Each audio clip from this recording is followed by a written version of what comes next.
Going the distance with local sports. Covering the Loretto Mustangs, Summertown Eagles, and Lawrence County Wildcats. Basketball, football, baseball, and more. This is the X Sports Network.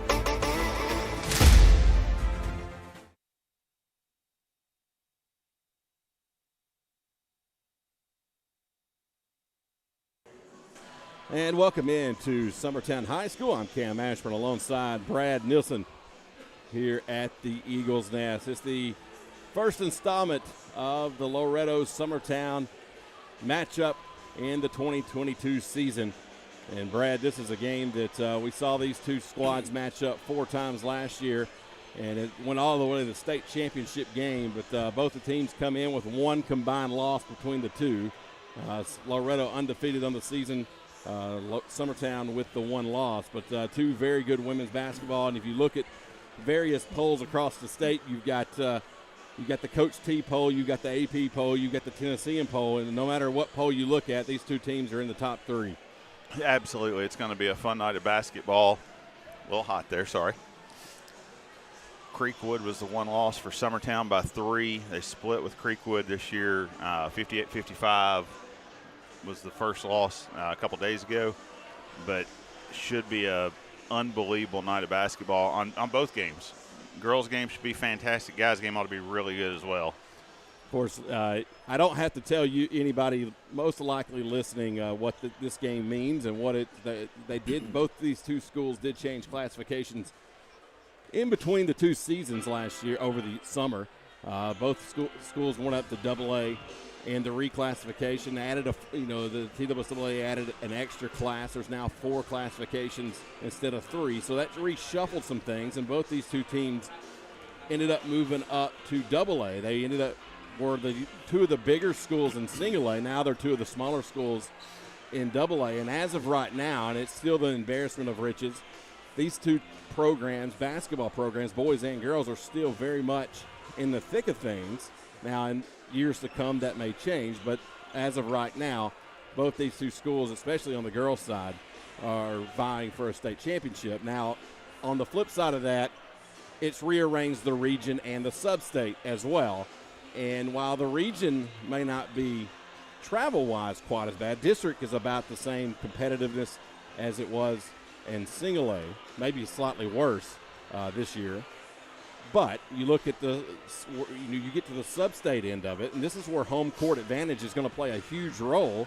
And this is why these games like this matter so much, is because you've got, if you're talking about the polls we mentioned, if you talk about what other two teams are in that top 4 of the state polls, well, they're both who you would have to play in sub-state. Yeah, they're both going to come out of Westview and Gibson County's district. You've got Milan in there as well, but Westview and Gibson County are head and shoulders above everybody over there, similar to what has really taken place here the last several years with Summertown and Loretto both on the girls' side. But that should be the matchup. And so getting advantage. The other thing that's going to be a little different this year, you mentioned the region. The region now is Summertown, Loretto, Sycamore, Cheatham County, Fairview, White House Heritage, Harpeth, Giles County, Mount Pleasant, Lewis County. So you've got the other district is 3 through 7 right now in the standings. Sycamore at 12-5, Cheatham County at 10-6. I still anticipate both of these teams being in the region final. I feel like I've said that as a broken record for the last 4 or 5 years. Right. But that's what we would anticipate, and then it's going to be who gets to play at, assuming everything plays out that way, who gets to play at home and who's traveling 2.5 hours to either Martin Westview or Gibson County. Right, and of course the winner would get the 2 seed. So, listen, it's going to be a long district season. It's getting kicked off tonight. First district game for both these two teams. It's a game that a lot of people have had circled on their calendar since last March, where it ended up at the Murphy Center between these two teams. Loretto ended up coming away with the state championship, but Summertown had won the previous 3 matchups. So it is going to be a fun night from the barn. We're going to turn it over to the public PA announcer, Clint Brazier. Good evening, everyone, and welcome to Summertown High School for tonight's Civil War rivalry. As we welcome our friends from the south end of the county, the Mustangs and Lady Mustangs of Loretto, as they take on your Summertown Eagles and Lady Eagles. At this time, please rise as we honor America with our national anthem.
So now we'll get the starting lineups. Number 12, Julie Cliff. Number 13, J.B. Fulton. Number 20, Autumn Butcher. Number 21, Allie Weathers. And number 22, Carly Weathers.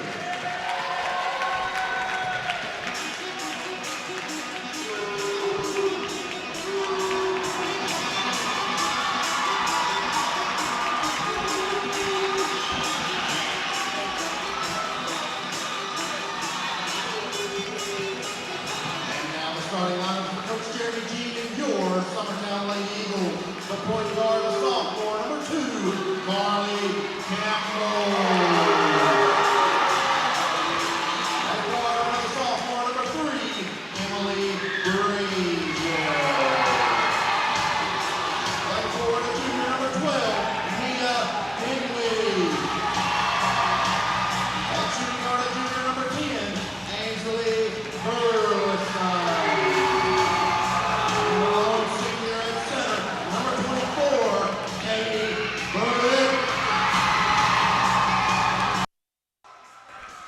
All right, Clint Brazier with our starting lineups here from Summertown. About ready to get this one underway from the Eagles' Nest. Good crowd on hand. First game, Brad, now I've got to work this year. I know it. Always a good crowd for these games. One note, Summertown will be without Reese Wilson tonight as she is not dressed out. Sustained an injury yesterday at practice is what we're told. Hopefully that's a quick recovery for her. She's a key player for this Lady Eagle team. So Burdette and Carly Weathers will jump it off, and Summertown will control the basketball. Reynolds, top of the point. Burleson finds Reynolds to Campbell. Campbell in the corner, back to Reynolds. Swings it around. That's Dinwiddie, Campbell. Dinwiddie, excuse me. Okay. I must have wrote that down wrong. Dinwiddie with the basketball. I knew I had to get on here and break up this Loretto monotony. Yeah. Inside feed to Burdette. That's going to be a key player for the Lady Eagles all night. Brazier kicks it out. Dinwiddie now back to top to Campbell. They're going to reset. Just underway here from Summertown. Campbell. Burleson. Head fake from Campbell. Kicks it out. Brazier for 3. It's going to be a little long, but rebounded by Ainsley Burleson. Burleson throws it in, and it's going to be picked up, and that's going to be a travel going to be called on Dinwiddie as the lights will reset here, as that's typical in all the schools in Lawrence County with these lighting system. I don't know if they've ever got that glitch worked out. Referee's trying to get explanation. I think Brian Long, our head scorekeeper for Summertown, said, "Hey, just go on. It happens all the time." Yeah. Loretta's is worse. It goes more out than the Summertown section, which is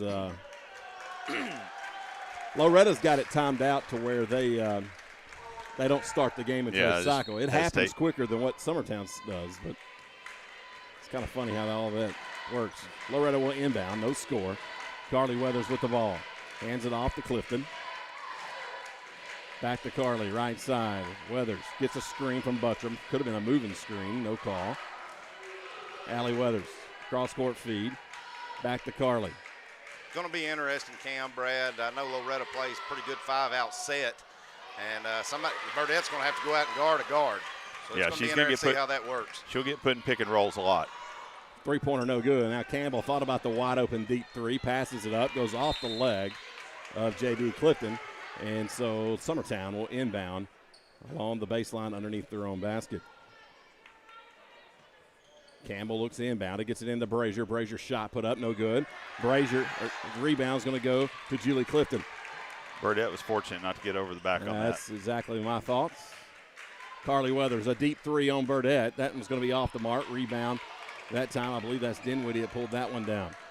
She's going to bring it up the floor. Hands it off to Rue Campbell. Campbell, state championship golfer, gives it, and Burleson's going to have it knocked away out of bounds. Still no score. 2 minutes nearly gone by here in the first quarter. I don't know if you guys pointed out, but Summertown without a key starter in Reese Wilson. I'm sure you probably talked about it, but Reese having some back issues right now, so hope she's back by at least Friday night when we go to Columbia Academy. Inside feed to Burdett, and there's going to be a jump ball. That's interesting. That was a good feed from the right wing. Lady Mustangs fortunate on that to be a jump ball, not a foul. Wasn't a whole lot of contact there. I was okay with letting them play on, but that was the call. I think that's one of those where you anticipating something happened, nothing happened, then you had to call something. Right. That's exactly right. Top of the point. Hand off to Carly Weathers. Weathers directing traffic. Finds Julie Clifton. Clifton with Burdett on her. Carly Weathers was wide open in the post. Clifton couldn't get it over Burdett. Inside feed to Carly Weathers. Off the glass and in. And Lady Mustangs are on the board first, 2-0. Lady Mustangs looking to press after that first score, too. Burleson trapped. And it's going to be tied up, and another jump ball. This time will go to Summertown, but the possession arrow will change. So right at midcourt, Dinwiddie will throw the ball in, and Loretto will back off into a half-court defense. Both teams have had a couple good looks. Almost 3 minutes gone by, only 2 points on the board between the two. Skip pass. Emily Brazier, ball fake. Hands it off to Dinwiddie. Top of the point, Rue Campbell. Campbell looks to go right side. It's to Burleson. Burleson looking inside to Burdett. Knocked away. Carly Weathers has it. Weathers, younger sister Allie, drives, spins, and off the foot of Burdett, but she gobbles it back up. Now out to Carly Weathers for three. That one's good. That's on Brazier. I know there was a loose ball there, but you can't leave Carly to pick up that and shoot a wide open three. 5-0. Full court pressure turned over. Loretto has it. Finds Carly Weathers. Feeds it off to Buttram. Buttram layup is good. And Loretto out to a 7-0 lead. And Summertown wants to talk about it. We'll take a break with them. 4:37 to play in the first. You're listening to Loretto Summertown Basketball on the X Sports Network. Since 1986, Southeast Carriers, Inc. has been a family-owned and operated business in Lawrenceburg, Tennessee. We strive to have updated equipment and technology to make our drivers' job easier. We offer large company pay and benefits with a small company atmosphere. Are you tired of just being a number when you call your current company? Here you will be known on a first-name basis, and all we ask is for you to give us an opportunity to prove that we are different than most trucking companies. For more information, visit southeastcarriers.com.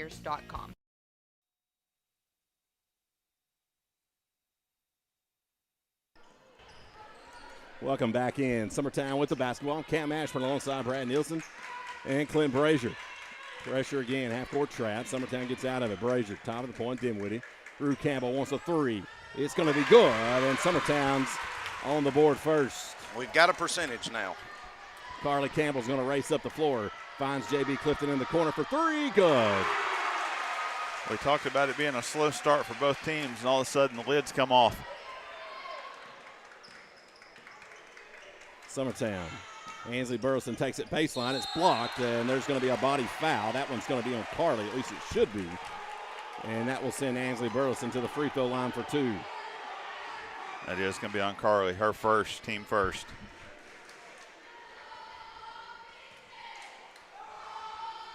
Free throw is good. Laney Weathers checking in. She's going to get Julie Clifton for Loretto.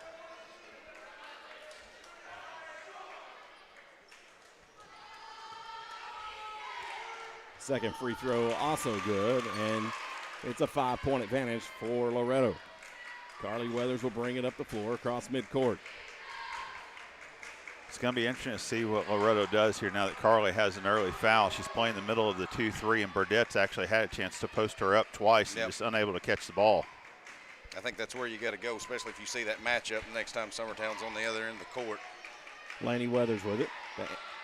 Inside to Carly, and it's going to be knocked away, and they're going to say at last touch Carly. And so it will be Summertown basketball. A little bit of a forced feed there by Allie inside her sister Carly. That was a good job by Emily backing up and taking the space away where she could not get off the floor.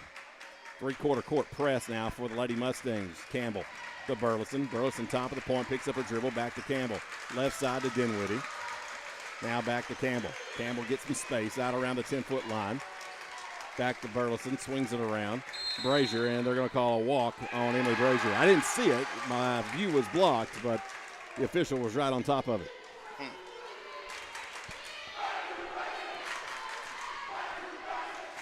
Loretto will inbound. Man-to-man defense from Summertown. Hands it off, Carly Weathers. Now to Laney. Inside feed to Carly. Carly's going to be fouled this time by Dinwiddie, and it'll be on the floor. And the Lady Mustangs will inbound. With 3:01 to play here in the first quarter, 10-5, Lady Mustangs lead. It's not a bad foul by Dinwiddie. It's a foul away from on a non-shot with Carly. Going to inbound. It's just first team foul, so it's a pretty good foul. Backdoor feed to Carly's a little hot. Goes off of her hands. And again, Allie trying to feed it to Carly, and the ball's going to be turned over. Summertown inbounds. Campbell to Burleson. Burleson gets around midcourt, almost over in the back. But Dinwiddie gets it back. Campbell, top of the point.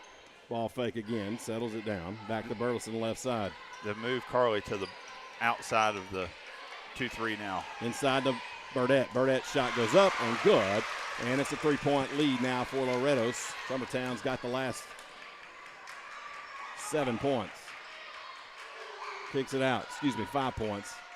Pass up, open look. Goes in the corner to Clifton for 3. Good. That was a great job by Laney catching the ball. Little shot fake hesitation to draw the defender and get JB a wide open look. 13-7's your score. 2:15 to play in the first. Dinwiddie's going to have a wide open look. Going to be partially blocked. Burdett gets the rebound and an easy putback. Summertown comes right back with 2 of their own. Allie Weathers going to bring it up the floor. Goes to the right side. Crosses over. Spins in the lane. Has it knocked away briefly. Gobbles it back up. Now gets it to Burdett. That's going to be Buttram. Carly Weathers, wide open step back 3, good. Hard to defend there. Summertown didn't switch on that. Burleson didn't go out and get her. Brazier had to try to get through it. That ball's going to be knocked away on the press, and it goes right to Loretto. Allie Weathers now wants a deep 3, no good. It's going to be a long rebound, and Emily Brazier's going to track that one down. 16-9, 1:34 left to play here in the first. Lady Mustang shooting the ball well from the perimeter. That's her 4th 3 of the first quarter. Brazier hands it off with Dinwiddie. Swings it around the horn. Burleson back to Brazier. Brazier has it knocked away, but it's going to be a wide open, easy layup from Ansley Burleson. That puts a lot of pressure on Emily or any other guard of Summertown when they catch the ball deep in the corner if Carly's especially at this guard there. 16-11, nearing 1 minute. I'm like you, Brad. I saw disaster coming out of that. Allie wants to take it baseline. Kicks it back out to the top. Now Weathers for 3, and it's good. That's Laney Weathers. And the hot shooting for the Lady Mustangs continues. It's an 8-point lead. Summertown's going to have to start playing man-to-man and quit going for ball fakes. And another turnover by Summertown as Buttram tracks it down. 40 seconds remaining, and that ball's going to be thrown away. Campbell picked that one off. Now she makes a nice move at midcourt, gets around, shot put up, no good. It was contested, but Buttram gets the rebound. Kicks it out, Allie Weathers. 29 seconds. That was a really nice job by Allie getting back, contesting it without fouling. And we've got a foul as it had sprung Laney Weathers on, but it's a foul on Summertown. Summertown got bailed out on that one. That was going to be an easy 2 for Loretto. Fouls on Ansley Burleson, her first, team second. Again, not a bad foul away from the ball there. 19-11 is your score. 24 seconds remaining in the first of 4 quarters. Loretto inbounds. Julie Clifton, who just checked back in with it. She has it knocked away. Campbell dogging her. Picks up her dribble. She's got to go somewhere with it. Finds Buttram. 14 seconds. Buttram with her back to the goal. 10 seconds. Finds Laney. His back door's open. She missed it. Gets it to Carly. Carly takes it all the way, and the basket's good. And Summertown's going to get it in, but they're not going to have a shot here before the got a little end. casual with it.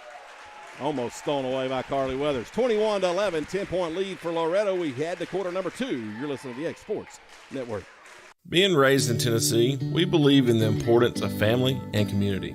Creating a positive experience at our family-owned and operated business is one of the ways we share that belief. Being in an accident can be extremely stressful. When it came time for my repairs, Mashburn's made it easy. I am lucky to have a wonderful company in my community like Mashburn's Collision Center. It's reassuring to know that I'm in good hands because their work is second to none. We pride ourselves that the Mashburn name is one of the most trusted in Lawrence County since 1981. Mashburn's Collision Center. Let our family take care of yours. Like you, our roots are in Lawrence County, providing banking for every stage of life since 1934. Lawrenceburg Federal Bank has been not just your bank, but also your friend, helping you with home loans, consumer and auto loans, and your everyday personal banking needs. Lawrenceburg Federal offers you a warm smile and personal. Welcome back into GMB Court. I'm Cam Ashburn, alongside Clint Brazier, Brad Nielsen. Summertown, Loretto, 21-11 after 1. Loretto leads. They'll get the ball first to begin the second quarter. Allie Weathers will skid pass to Julie Clifton for 3. No good. Short. Rebounds going to Dinwiddie. She gives it up to Campbell. Campbell up the floor. Turns around, finds Dinwiddie.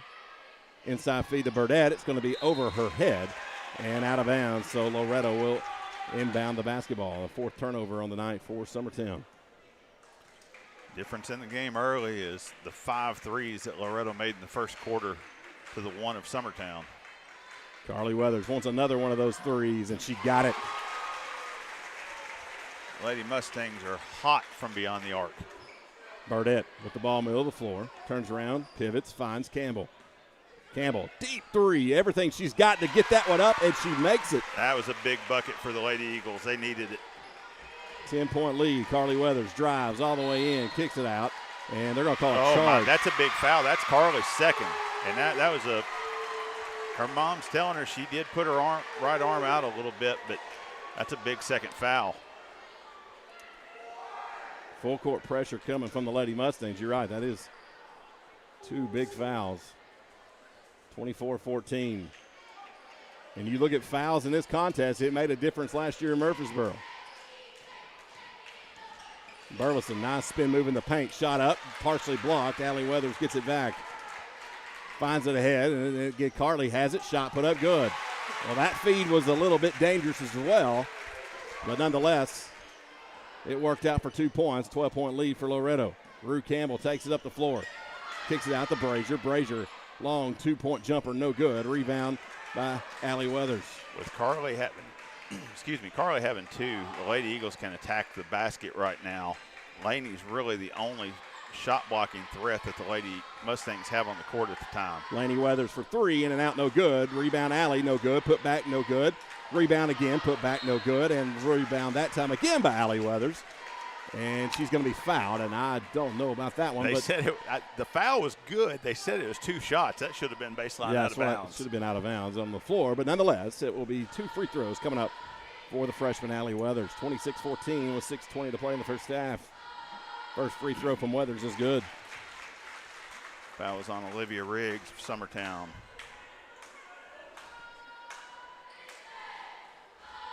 Second free throw in her hands, in the air, and it rattles in. 28-14, largest lead of the night for the Lady Mustangs. Campbell with it. Passes it ahead to Brazier. Brazier, wide open 3, but she hesitated, didn't shoot it. Out there, Campbell. Campbell has it knocked away. It's on the floor, and it will be a timeout taken by Summertown, but who had possession? we'll take it with them. You're listening to Lady Mustang Ladies Eagle Basketball on the X Sports Network. Make 2021 the year you refresh your home. And who you gonna call to help? Story and Lee, the Tennessee Valley's most dynamic furniture store, featuring our Made in America galleries with solid wood dining and bedrooms, leather furniture, mattresses, and so much more. You want it? We've got it. With our 3 acres of showroom and our huge warehouse, we're sure to have exactly what you want. And it's all ready to be delivered to your home absolutely free. Just try that anywhere else. We are Story and Lee. Welcome back in to Gene McMee Court. I'm Cam Ashburn alongside Brad Nielsen. 6:03 left to play here in the first half. Loretto leads 28-14. Thoughts on what we've seen so far, Brad? It's really been the defense of Loretto. They're pushing their press way up the court. That last possession, Emily Brazier got the ball deep in the corner, had a look. They're going to have to catch ready to shoot, but they're going to have to get somebody back to make them stretch that defense a little bit more. Campbell with the basketball. You think about this Summertown team, really inexperienced as far as at the high school level outside of Burdett and Burleson. Long three-pointer from Rue Campbell, no good.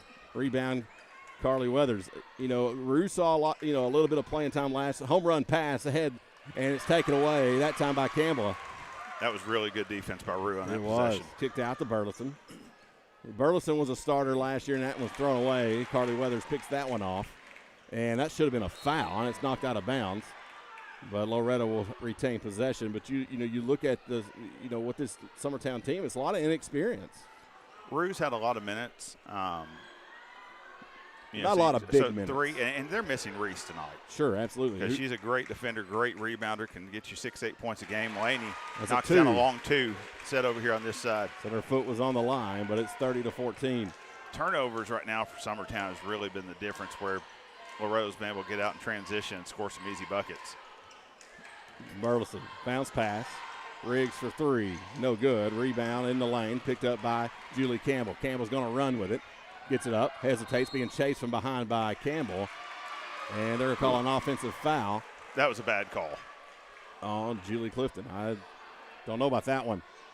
I think Coach Rutledge wants an explanation there as well. Summertown will get the ball back after the blown whistle. But, Brad, I don't know what he saw. Of course, we're up here high and maybe can't see everything that's going on in that end of the floor. There just was not much contact on that at all, with both players moving. So Summertown will inbound. Loretto in the full court press. Inbounds to Campbell. That was to Brazier, now to Campbell. Now back to Burleson, now to Campbell. Top of the point to Brazier. Brazier to Burleson. Burdett out of the game for the time being, getting a breather for Summertown. Long 3 from Burleson. That's what she does, but she can't get that one to go. Loretto will track down the rebound. It's J.B. Clifton. Gives it to Carly Weathers. 4:33 to play here in the second quarter. Carly off the dribble, takes it in. There's a foul called. Foul's going to be whistled, I believe, on Schaefer on the reach-in. They may end up getting Emily on that one. Yeah, they got Brazier on that one. I don't know that Schaefer was trying. I don't know that she ever made contact. Schaefer raised her hand trying to get the call there. That was heads-up play by her. Yeah, absolutely. You're right. Inbound to Carly Weathers. Weathers being guarded by Brazier. Carly puts it on the floor, spins in the lane. A lot of reaching in, shot put up, good. Got the roll. And the Lady Mustangs up by 18. That was a good finish with the left hand by Carly that time. Used her body to hold the defender off. Burleson. Campbell's going to take it in, circles back out. Head fake to Burleson. And runs into Riggs. That should have been a walk. We play on. Handoff, Brazier, circles, gets it to top of the point, Riggs, and she's going to get to Ansley Burleson. Back to Riggs. Riggs thought about the 3, and she's that was not a walk. Going to get called for the travel there. She moved the same foot twice. That was not.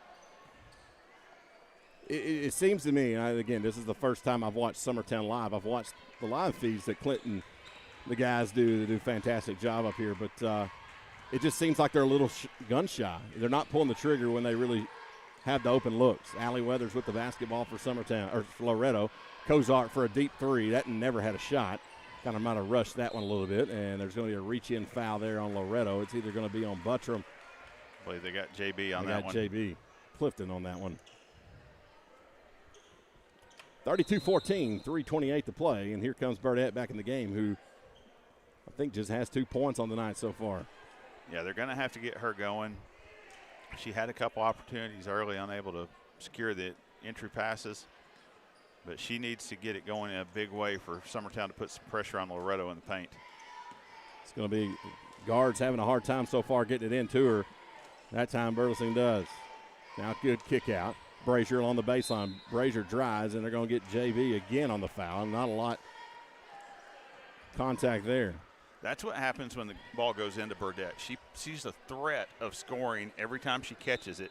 You have to get help defense, or she's going to eat somebody up one-on-one, and you're going to get kickouts with good looks in instead of somebody running right in your face at the three-point line. It's just a 15 foul.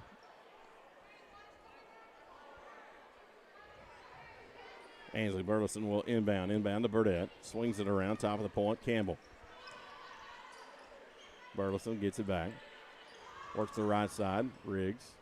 Excuse me, that's Dinwiddie. Back to Dinwiddie from Campbell. Hands off to Burleson. Katie had the post up that time, and they waited too long to go to her. And they're going to get a walk on Burdett. I didn't see it, but that, again, there's been a lot of that. I was afraid they were going to call a hand check. Would have been really the wrong call. But when you're still dribbling the basketball, you can't walk. She had not put both hands on the basketball yet. She took one drop step to the basket with her dribble still alive. Inside feed out to Kozar. Now to Buttram for three. In and out, no good. Rebound by Campbell.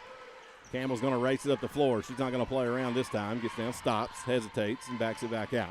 Wide open in the corner for three. He's not going to hit anything, but rebounded by Burleson.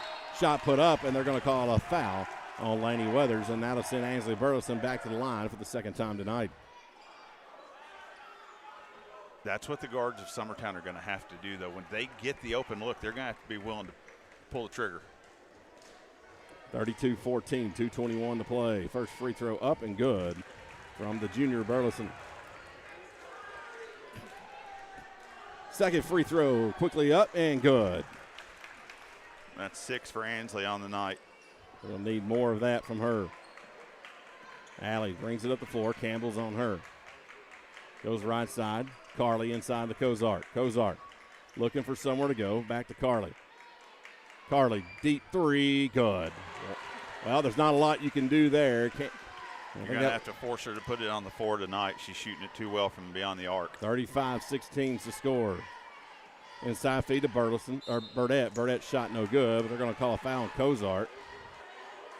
Kozart was looking over at the bench, wanting to know.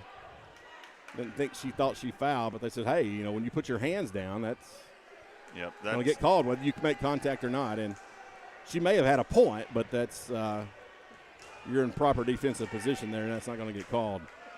First free throw from Burdett's good. That's got to be the first look down every time for Summertown. It's got to be get the ball into Katie, let her try to operate if she has space. If she doesn't, she's a great kick-out passer. It may be a kick-out on diagonal for a three or kick-out diagonal with one more pass to the corner, but you're going to get good looks if the ball's going through Katie's hands. Second free throw, no good. Rebound by Laney Weathers. Well, she's definitely their main player, or at least one of them. They got to get her going if they want back in this game, and that should be a foul. Rue come over the top, and she got away with it. She's going to take it up the floor, kick out. Brazier to Burleson. Inside to Burdett. Burdett goes up, basket good, and there's nothing Laney can do on that.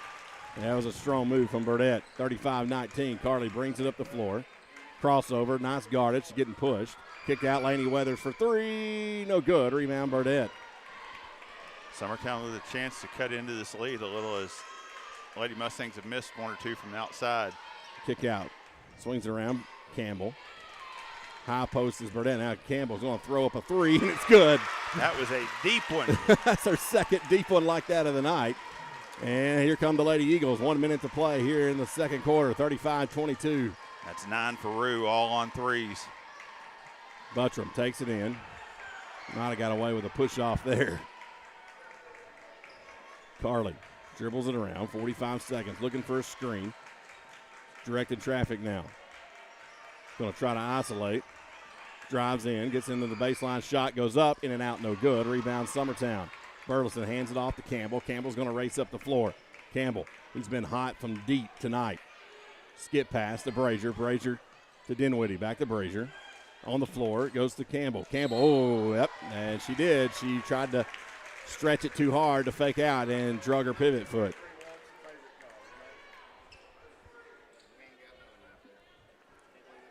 Looks like timeout.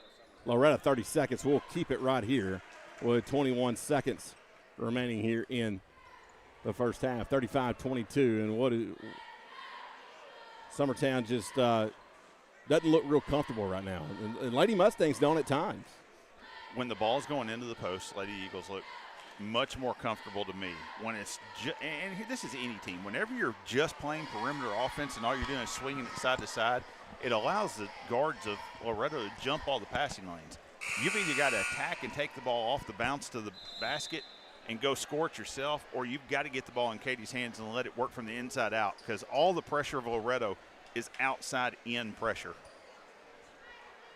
21 seconds remaining here in the half. Loretto will inbound the basketball. Yeah, I went downstairs to watch. It's just as ugly down there if you're a Summertown fan. Clay Brazier jumping back on. But Brad was right. If you got a shot, you can't hesitate to take it. And somebody's got to get vertical. Somebody's got to get it to high post area. You know, we're just working too much and working into what Loretto wants Summertown to do.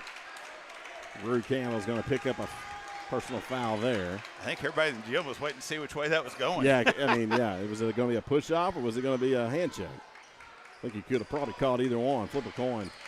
15 seconds. Buttram with the basketball across midcourt.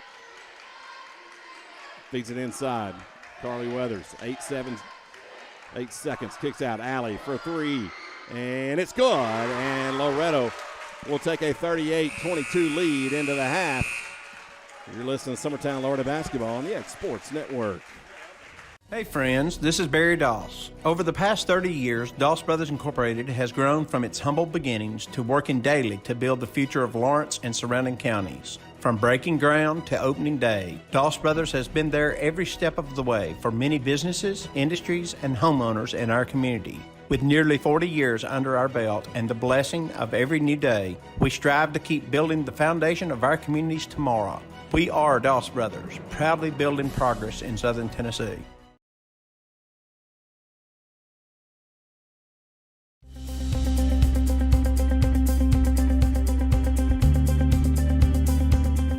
Arctic Air keeps your home or business comfortable. For more than 20 years, we provided outstanding residential and commercial services through Southern Middle Tennessee. Whether you need assistance with your heat, air conditioning, preventive maintenance, or anything in between, trust our reliable team to get the job done. We'll take the time to figure out your specific needs and recommend what we believe is right and best for your situation.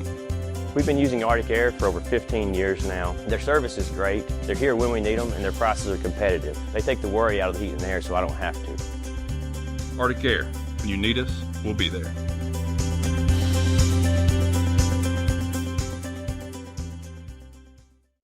Flooring sets the tone throughout your home. For flooring that makes the right first impression, start by choosing us, Floored by Justin. A one-stop flooring destination. Our new location stands alone for unequaled customer service and selection. Owner Justin Story's mastery of custom hardwood inlays means every room can have a custom look. Discover how the right choice of hardwood, laminate, carpet, or tile can set the tone in your home. Contact Floored by Justin today. Hey, this is Phil Hooper. Get the look you want for your favorite school, church, or business with apparel from HD Ink Screen Printing in Leoma, Tennessee. Got a logo you need embroidered or screen printed? Let HD Ink give you the professional look that sets the bar in today's world. We do fundraisers and custom designed apparel and so much more. Call today, 931-201-2961, or come see us at our new shop located at 26 Ingram Road in Leoma. Remember, HD Ink for the look you want and the look you deserve. Whether it's popcorn, biscuits, or automotive, You need the right ingredients to achieve the best results.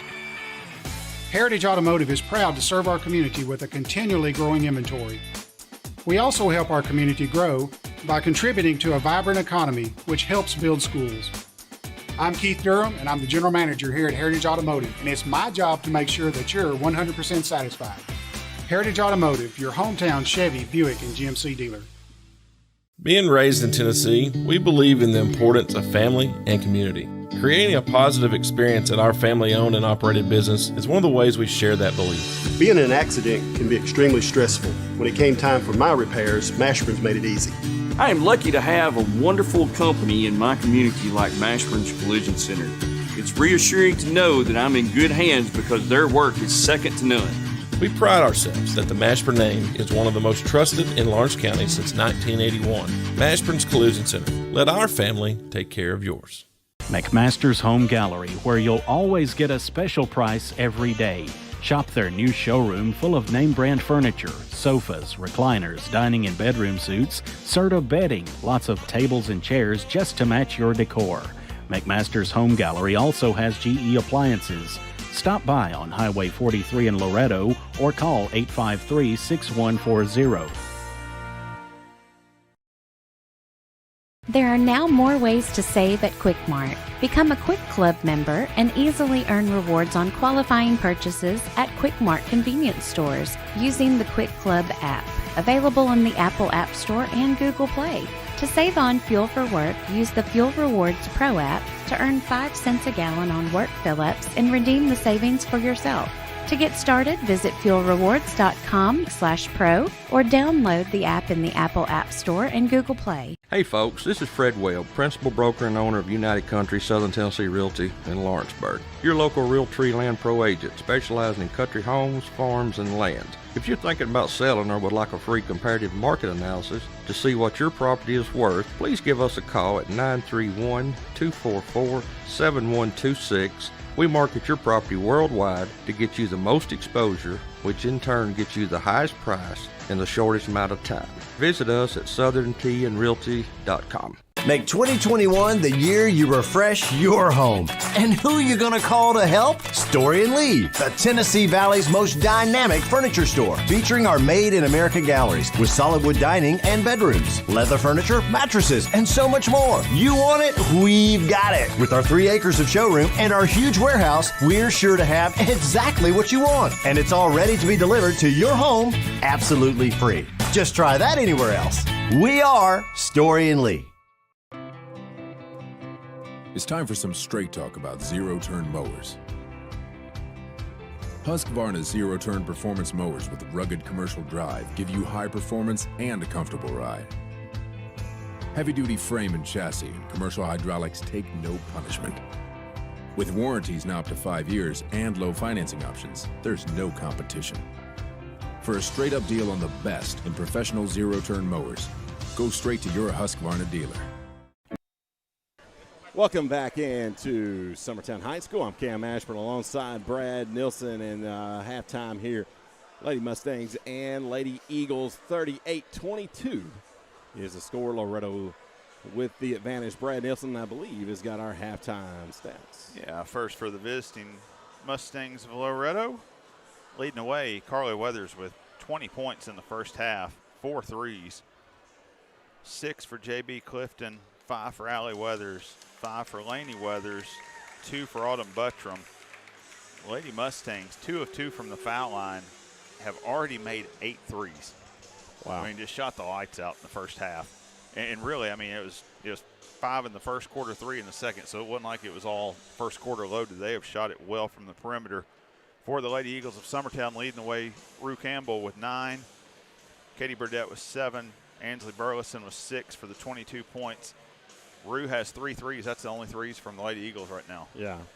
There's just not a lot of space. And even, the ones Rue have shot and made have been – 2 of them been deep. Around the 10-foot line of the volleyball court markings. But, we've seen this in this gymnasium. And from my time as a player here, and I'm sure Brad, has witnessed some of this, and Clint could probably attest to it more than I can.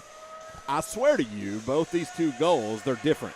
They're not different, but they look it. I swear. Well, they're they just do. mounted different. Well, they are mounted different, but I swear We'll have to do I have seen teams that shot the ball very well in the first half go to swap the other goal, and it completely flipped. We'll do like Gene Hackman on Hoosiers. They're I'll 10 get feet. I'll get a tape Yep, measure that's down there exactly for you, right. Cam. Let's go back to the field house and measure it. They're the same. It's a matter of getting focused. And here's the thing. The Lady Mustangs had a great first half. Defensively, they were able to create turnovers, get out and get some transition baskets. When the Lady Eagles settled down a little bit and started pounding, I sound like a broken record, when they started pounding the ball into the paint to Burdette, good things started happening. They made a little bit of a run about the 4-minute mark of the second quarter. Well, it's like you said, we got to be some kind of threat to attack the paint. And whether that's guard on a jump shot, whether that's feeding Burdette over and over again, had her several times, but you also got to give a lot of credit to Loretta's guards. They're long, they're fast, they play really good defense, and they're getting Summertown to do exactly what they want them to do defensively.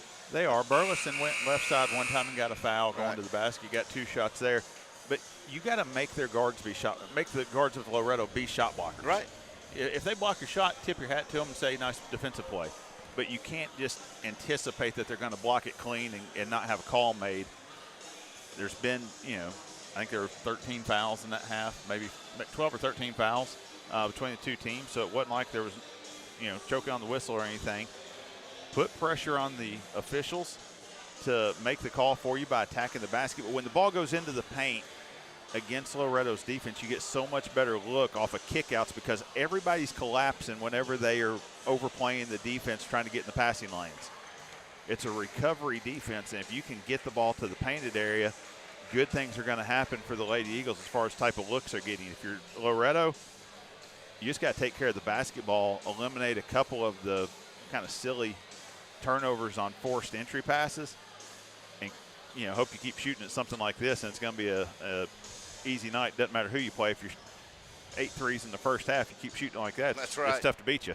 Well, as far as Loretto goes, if the threes aren't going, they will quickly change to something else, and it can beat you other ways. It's just that's what's falling right now. Absolutely. Yeah, when it's going, keep firing. No two ways about that. And they have had some buckets going into the paint as well. But Clint made mention of this when we were talking off air. You can't help off of Carly.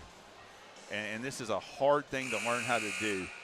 But you have to make somebody else play the help defense. You cannot leave her when she's got 20 in the first half of 38. Right. Summertown will get the ball first to begin the second half. Dinwiddie inbounds it to Campbell. Campbell across midcourt. Right corner to Burleson. Burleson trying to find somewhere to go. Inside to Burdette. Burdette strong arms it away.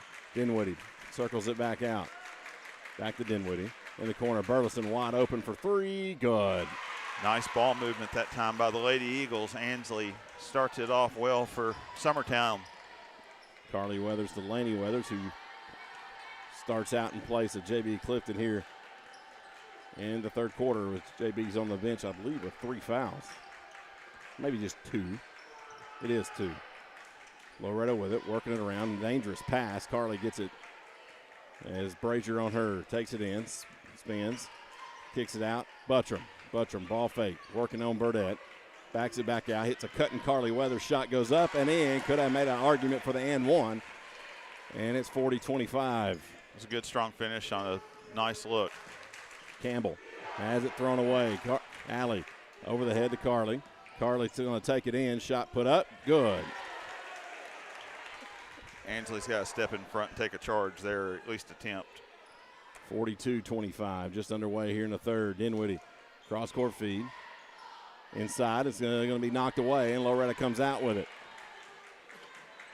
After the 3 by Burleson, it's kind of the same start that we had in the first quarter. A couple of turnovers by the Lady Eagles is putting a lot of pressure on them. That's going to be a foul on Rue on a hand check.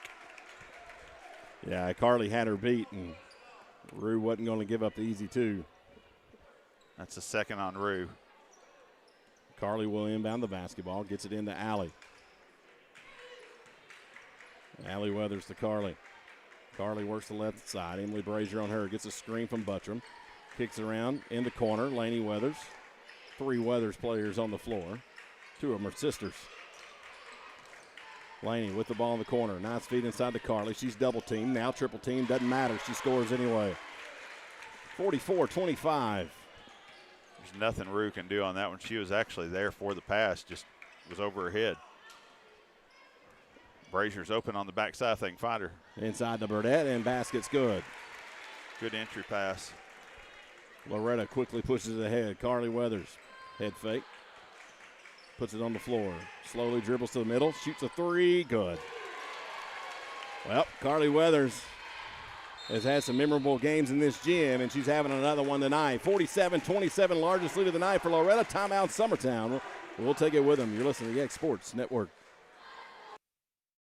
Are you craving some fresh steak? Striker Steakhouse has a great selection of fresh steak, chicken, and more. Catering options are also available for events such as weddings, holiday parties, and corporate events. We are ready to serve your large group with exceptional food in our party room too. Stop in at Striker Steakhouse for the best steak in Middle Tennessee at 321 Cruz Street, or give us a call at 931-244-7457 to ask about catering options or party reservations. That's Striker Steakhouse in Lawrenceburg. Got a dent, a ding, a scratch, or a bent fender? Major or minor, Car Country Collision Center in Leoma can fix you up. Car Country works with all insurance carriers, gives free estimates, can work on foreign and domestic vehicles, and has experience you can trust. They've been in business since 1990. Unfortunately, accidents happen, but you can get your car back on the road with as little hassle as possible with the help of Car Country. Call 9. Welcome back into Jim McBee Court. I'm Cam Ashford alongside Brad Nielsen. Loretto leads 47-27. 5:35 to play here in the third. Summertown with the basketball. Carly with 9 in the third quarter, running her total up to 29 already. It's been an unbelievable night for her. Long three from Burleson, no good. Rebounds being tracked down, and they're going to call it jump ball on that. How is that a jump ball? Basically, the official is saying, I don't know who it went off of last, so jump ball. It will be Loretto basketball. You got a three-man crew. Get your partners involved. My goodness. That burns me up about as bad as anything. I mean, it's insignificant in the matter of the game, but yeah, but that's kind of like a double foul. Yeah, it's not smart for anybody. Carly Weathers with it. Near in 3 minutes gone by here in the third. Carly head fake, shot put up good. I mean, she is having herself a night. 31 on the night for Carly Weathers, 11 in the quarter. And we've only played 3 minutes of it. Burleson. A lot of defense by Buttram, and she's going to overthrow it, and it will be Lady Mustang basketball. That's been the problem is, it's easy to say to work it into Burdett, Brad. Well, but the problem there is you can't, as a guard, you cannot take one bounce of the basketball, pick it up, and be dead against pressure. Right. You've got to either keep your dribble and not use it so you can attack with it, but when you put it on the floor, you have got to keep your dribble alive or pressure is going to eat you up. Ansley's too good a ball player to take one dribble there and pick it up on the wing. And they're going to get a double dribble called on Autumn Buttram, and it will go back to Summertown. 4:30 to play in the third. 22-point lead for Loretto. Campbell across midcourt. Tries another deep three. That one's going to be off the mark, and Carly Weathers is going to get the rebound. A nice box out that time by Laney on Burdett. Carly takes it in, dribbles, still on her feet, kicks it out. No look to Allie Weathers for three. It's going to be short. It's going to bounce around, and Campbell's going to pick up the rebound. She's going to run with it. Brazier steps out of her way. Yes, she is. She reminds me a lot of a young Kaylee Campbell, her cousin. Dinwiddie with the ball. Left side. When Summertown's getting the ball low on the wing, they're looking into Burdett. You're going to have, and this is where they're missing Reese so bad. Reese would flash to the high post and could score the basketball from there. They just don't have anybody doing that right now. Shot no good. Pass ahead to it's kicked out. Clifton for three. It's no good. Rebound Burdett. Burdett finds an outlet. It's Burleson. Burleson's got some room. Kicks it out. Burleson turns around back to Campbell. Campbell for three. Good. That's 12 for Campbell. Pass ahead to Julie Clifton. Summertown was not looking, and Campbell's going to pick up a foul. Not going to give up the easy one, but I think Summertown might have thought that was all ball. Well, let's see if they've got an argument. Didn't. Will apologize. I was looking back down to see if we get a replay, and he's like, I didn't catch it. Sorry. It happens. It happens so fast. It's kind of hard sometimes. Free throw up and good. One more will be upcoming. Riggs will check in for Emily Brazier. Somebody else on the Lady Eagles has got to get back on that. Rue was on the right wing, made the three, and was the first defender back trying to challenge the shot. I agree. Free throw no good. Summertown takes it all the way length, no good. As Burleson shot was no good. Loretto rebound, pushed ahead to Buttram, and Buttram can't get the shot to go. Like a lot of contact there. Yeah, that was probably a trip to the line being earned. Yeah, looking back on it, yep, definitely was. Kicked out of bounds, but it was last touched by Loretto. Going to be a timeout by Loretto. It's a full. We'll take it with them. You're listening to Summertown Loretto Basketball on the X Sports Network. Employee Resources Credit Union is an easy solution to banking, offering a personal, simple, yet modern way to bank. When you bank with ERCU, you are a shareholder, meaning you own a piece of the pie. And we make it easy with the convenience of digital banking, with service you won't find at another financial institution, including low to zero fees and incredible rates. We have the technology you need with the personal service you deserve, right here in your own neighborhood. Employee Resources Credit Union, not for profit, for service. Welcome back into Summertown High School. I'm Cam Ashburn alongside Brad Nilsson. Florida leads 50-30 with 2:59 to play in the third quarter. Been an impressive showing by the Lady Mustangs on both ends. Well, it's one of those games you weren't sure how it would shake out. They did have a few common opponents. Some of those games were about the same spread, and some of them were a lot worse. That ball knocked away, but right back to Dinwiddie. Nice waiting Carly Weathers out, and a good 2 points there from Dinwiddie. You need to see more of that from some of the Summertown guards. Attack, give a little shot fake if they're going to try to block it, and then go up and jump into their body. JB hands it off to Carly. To Buttram. Back to, that's going to be Allie with Riggs, or excuse me, that's going to be Dinwiddie on her. Now to Carly. Carly looks inside. It's not there. Bounce past to Laney. Laney looks for Buttram to come across. Finds JB. Clifton backs it back out. Campbell's on her. Gets it to Buttram. Buttram was wide open with Burdett on her. Buttram inside, and it's knocked away. Carly Weathers was getting fouled. She was complaining to the official, but it's Summertown basketball. Nearing 2 minutes to play here in the third. Takes it in. Shot put up and good, and Dinwiddie. That was Riggs. That was Riggs, excuse me. Shot put up, and another easy two from Buttram on the fast break. And that's the fourth time this quarter that the Lady Eagles have gotten beat back on defense on a long pass. Campbell with it. Fires it right side.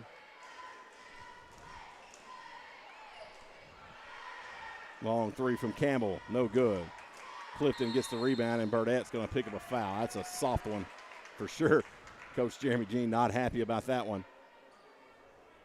He's going to go to the other end of the bench. I think they actually called that on Rue. They did. That's her fourth. Oh, wow.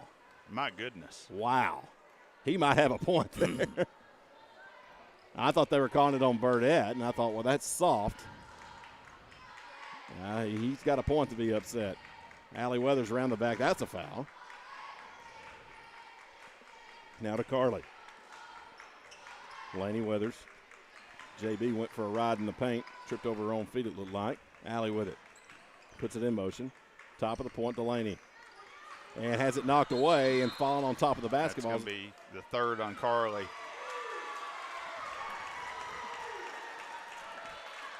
Let's see. Oh, wow. I don't know about that. Riggs looking had back the angle getting to the ball.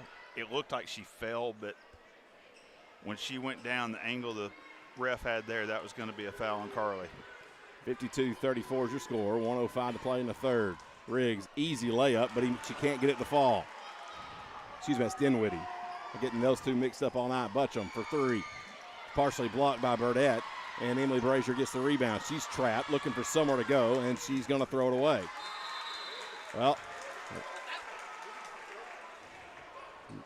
one of those you almost was expecting a timeout to be called. That's what I was thinking. They've got two left, do the Lady Eagles, but I was thinking there might have been a timeout.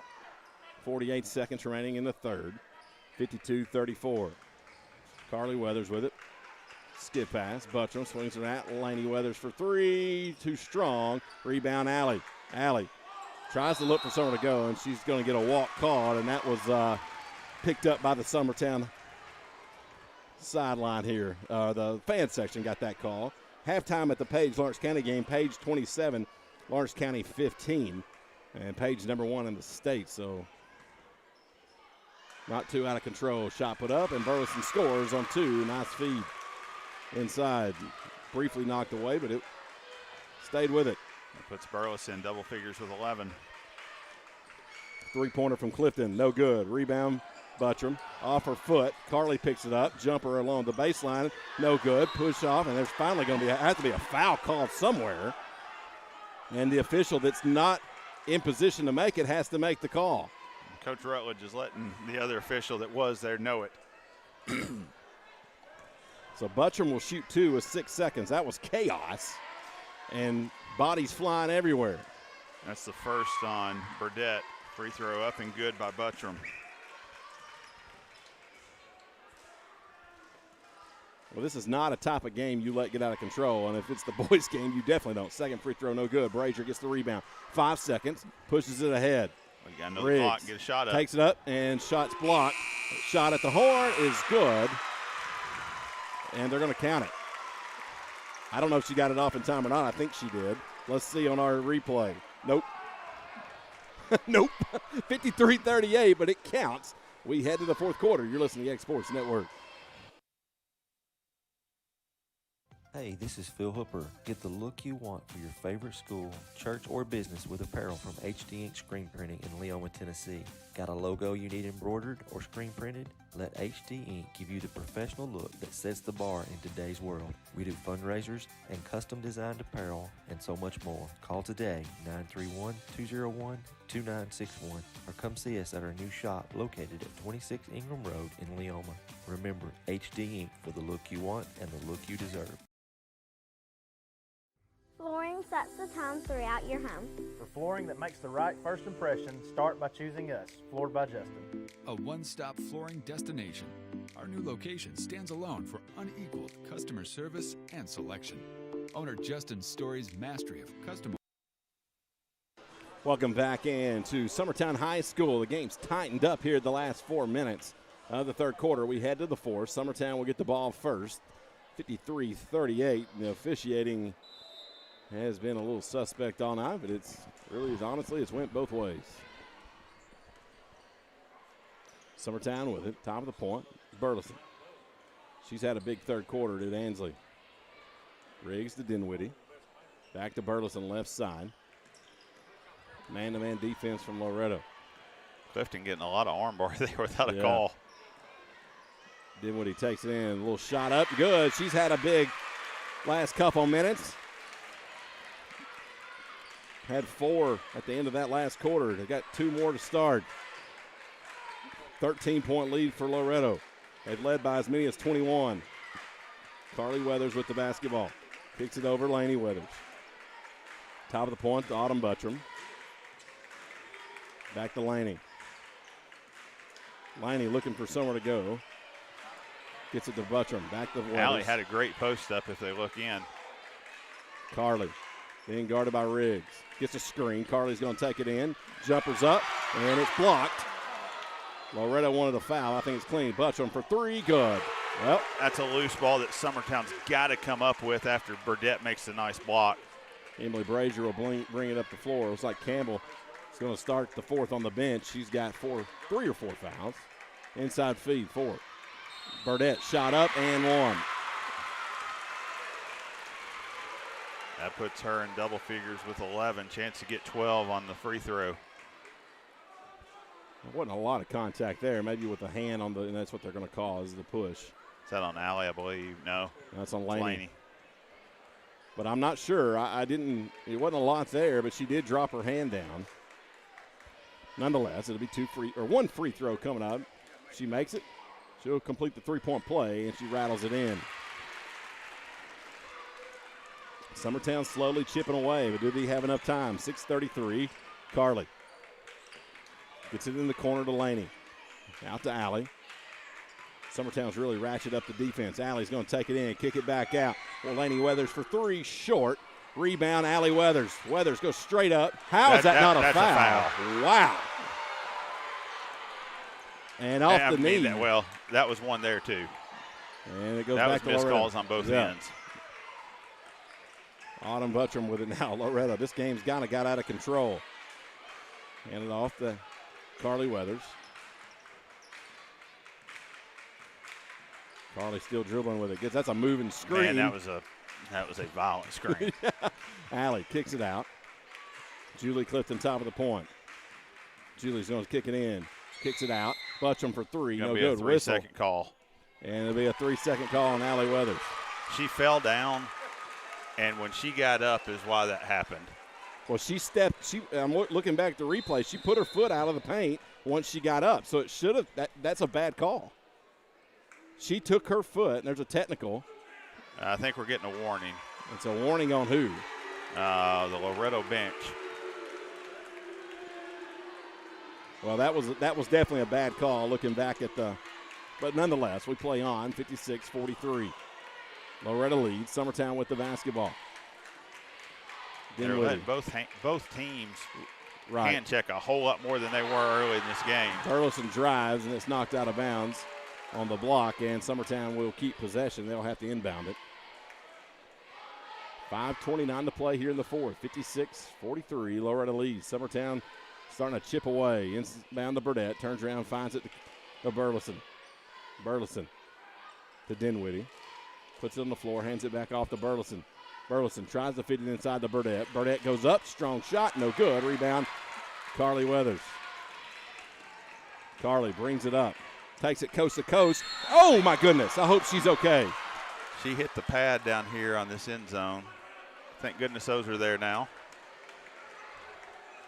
And now they're going to call a foul. I don't think that was the initial call. Well, I think he was waiting to check on her. Okay. Foul's going to be on Burdett. Burdett, Carly went down hard. That wasn't a dirty play. Absolutely not. Just trying to go up and get it, and there's nowhere to run out of the layup in this gym. When you hit the floor, you're one step and you're in the pad.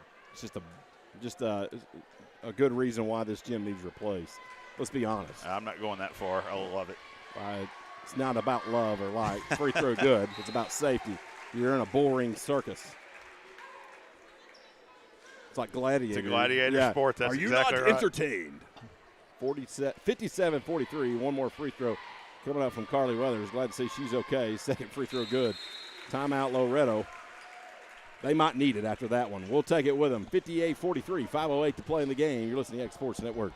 Since 1986, Southeast Carriers, Inc. has been a family-owned and operated business in Lawrenceburg, Tennessee. We strive to have updated equipment and technology to make our drivers' job easier. We offer large company pay and benefits with a small company atmosphere. Are you tired of just being a number when you call your current company? Here you will be known on a first-name basis, and all we ask is for you to give us an opportunity to prove that we are different than most trucking companies. For more information, visit southeastcarriers.com. Being raised in Tennessee, we believe in the importance of family and community. Creating a positive experience at our family-owned and operated business is one of the ways we share that belief. Being in an accident can be extremely stressful. When it came time for my repairs, Mashburn's made it easy. I am lucky to have a wonderful company in my community like Mashburn's Collision Center. It's reassuring to know that I'm in good hands because their work is second to none. We pride ourselves that the Mashburn name is one of the most trusted in Lawrence County since 1981. Mashburn's Collision Center. Let our family take Welcome back in. I think they gave them a minute and a half on that timeout. Good for us. Good for them, I guess. 58-43. It's been a wild last 5 minutes. Going back to the end of the third, beginning of this fourth. Summertown with the ball. 58-43. Loretto leads, but my goodness. And it was good to see Ansley and some of them. Rue couldn't check on Carly after she hit the dag. That one's going to be turned away by Riggs. Allie Weathers picks it up. Fierce competitors, but you can always good to see them check on their fellow player. And we got a foul call. Got to be a moving screen on Laney. And that's what it is. I would love to hear the explanation because he was doing something with his arms out. I don't know what she did on that exactly. I'd like to go back and see it. But well, I missed it. So, yeah. I don't know what she did either, but that he must have saw something he didn't like. So, 58-43, Summertown with the ball, Campbell. And knocked away out of bounds. Last touch, Loretto. So, Summertown will inbound the basketball. Fourth quarter action. Boys game will follow this one. And if it's as wild and crazy as this game's been, it should be a fun one. They always are. Campbell, top of the point. Nice bounce pass. Inside, blocked. Pushed ahead to Carly Weathers. Weathers going to take it all the way in. Shot off the glass, no good. A lot of contact, and they're going to call a foul on Buttram that time. And Riggs will pick up the rebound. Carly just kind of forced a shot there. Didn't have any help, really nowhere to go. And the only other option was to back that one back out and wait for reinforcements, but I don't think that's in her DNA. Well, she's made several of them tonight, and that was a better job by the Lady Eagles. Campbell's going to take it all the way in. Finger roll's not going to go. Rebound Weathers, kicked out to Carly. Carly takes it in, kicks it out. Buttram swings it to top to Alley and slows it down. A skip pass in the corner. Julie Clifton for three is going to be good. Bank. Wow. How do you bank one from the corner? It from 6 feet above the side of the backboard. 61-43, 18-point advantage. Stolen away now by Julie Clifton. They're going to call a foul, though. And they're going to say she can't do that. I think they said out of bounds. Or did they just say out of bounds? Okay. They had an argument for a foul there. 3:51, so Summertown will inbound. 11 threes for the Lady Mustangs. When you're banking them in, it's a good night shooting. Yeah, from the corner. I can't express how hard that is. Shot put up by Burdett, no good. Gets her own rebound and finishes it off for two. That was a good seal by Katie. That was a great entry pass by Brazier. Burdett, Loretto with the ball. Weathers to Buttram. Buttram looking for somewhere to go. Gets it to Laney Weathers. Now to Alley.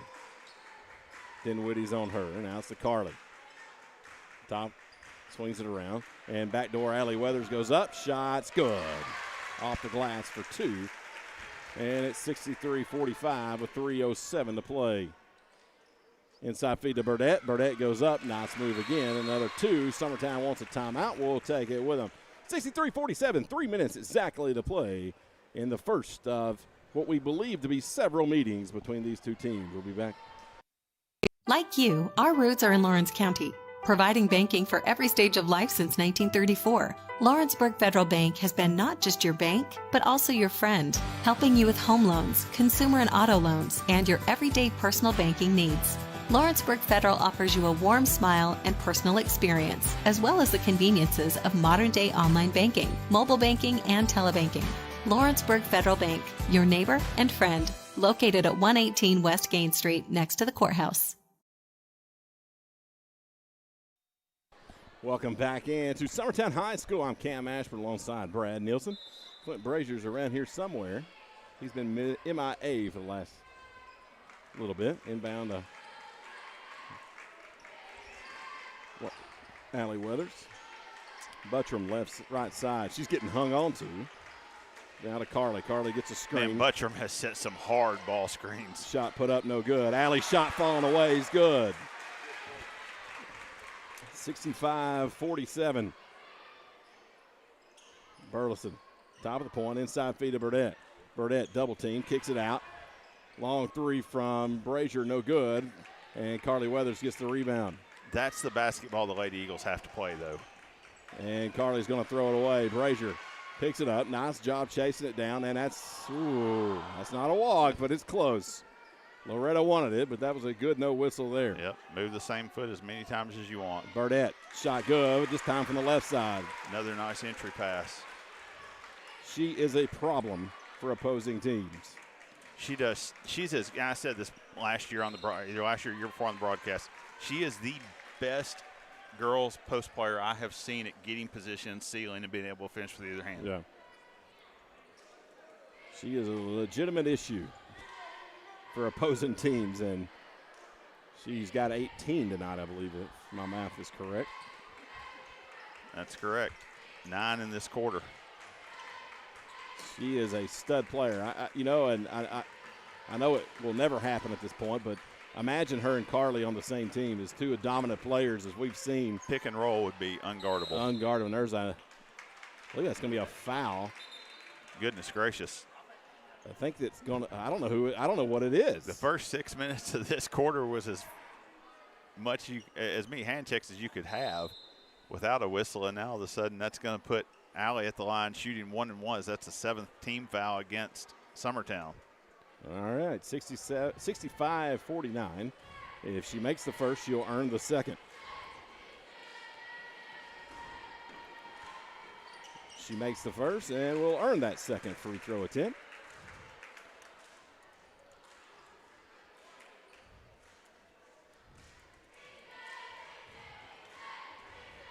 The younger of the Weathers girls, second free throw good. Minute 40 to play. That puts her in double figures with 11 on 2 free throws. Dinwiddie, the Campbell, trying to work it inside to Burdette and threw it a little too hot right through the hands. Loretto has it. Got to get that ball down a little, because if you have to come off your feet as a post player and you get pushed, it is so hard to control a hot pass like that. Cozart in the game for the Lady Mustangs. To Laney. Almost a walk there from Laney. Loretto still maintains possession. Allie top of the point. Carly getting face guarded here. Allie steps through a screen. Going to get another one. Allie going to get some space. Under a minute to play. 67-49. Summertown not going to be in foul mode with the score. This one, Carly starts. Kicks it back out. Loretto not content with the score the way it is. They're not really looking to score. And the Loretto sideline starting to realize it after Carly Weathers passed up that shot attempt. Summertown not backing off, though. 38 seconds. Allie, skip pass. Nearly had it picked off. Laney Weathers gobbles it up and gets it to Buttram. Wow. Summertown again staying at that strong defense. Laney has it. Top of the point to Allie. Allie to Cozart. Now to Carly. 20 seconds on the clock. Now to Laney. Back to Carly. And let's see if Summertown backs it down as it nears 10 minutes. That's not in their DNA. Maybe a little bit. And it looks like it will be final score here from Summertown, 67-49. Loretto will win the first matchup between these two teams, but in a couple weeks, Summertown will get another crack at them at Loretto. And then we expect at least 2 more times in the tournament. So 3 more meetings between these two teams is what we believe is in store. And the first one goes to the Lady Mustangs, but as we saw last year, it doesn't really matter until the final one. We'll be back with our post-game stats from Summertown. Flooring sets the tone throughout your home. For flooring that makes the right first impression, start by choosing us, Floored by Justin. A one-stop flooring destination. Our new location stands alone for unequaled customer service and selection. Owner Justin Story's mastery of custom hardwood inlays means every room can have a custom look. Discover how the right choice of hardwood, laminate, carpet, or tile can set the tone in your home. Contact Floored by Justin today.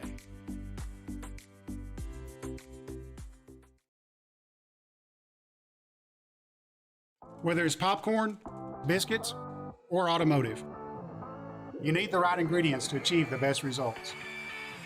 Heritage Automotive is proud to serve our community with a continually growing inventory. We also help our community grow by contributing to a vibrant economy, which helps build schools. I'm Keith Durham, and I'm the General Manager here at Heritage Automotive, and it's my job to make sure that you're 100% satisfied. Heritage Automotive, your hometown Chevy, Buick, and GMC dealer. And welcome back in to Summertown High School. I'm Cam Ashburn alongside Brad Nielsen. Final score, 67-49. Lady Mustangs win the first matchup of the season. Brad Nielsen's got our final stats from the Eagles' Nest. For the Lady Mustangs on the visitor side of the scoreboard tonight, leading the way, Carly Weathers with 33, 11 for Allie Weathers, 8 for Autumn Buttram, 6 for J.B. Clifton, 5 for Laney Weathers, and 4 for Julie Clifton. Lady Mustangs 10 of 10 from the free throw line. I apologize, they did have one miss, 10 of 11. 13 made threes. Wow. For The Lady Eagles of Summertown, Carly Campbell led the way with, Burdett led the way with 18. Carly with 12, 11 for Ansley Burleson, 6 for Mia Dinwiddie. Olivia Riggs with 2, rounding out the 49 points. 6-7 from the foul line, 5 made 3-pointers for the Lady Eagles. It was too much from the get-go. Mustangs knocking down all kinds of threes in the first half, had 8 in the first half.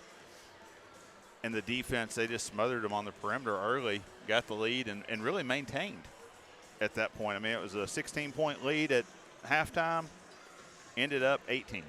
So second half was pretty even by both teams. Summertown competed the entire time. Well, you don't expect anything less. No, but when Summertown got down 21-22, you didn't know how they were going to respond. And they showed a lot to me on that, to come back and fight and try to make this a game. Got it back down almost to 10 at one point in the second half. Got down to 13, and that's as close as they could get. But like we mentioned earlier in the broadcast, it's a young Summertown Lady Eagle team. They do have some experience in Burdett and Burleson, but you've got Campbell, who's played some minutes, some meaningful minutes over the years. Reese has played a lot of minutes, but was not here tonight. Reese being out was probably a big that would have. I'm not saying it changes the game. Not saying the outcome, but it does create a different element. Absolutely, that will be something that the Lady Eagles will look to pick up the next time they're.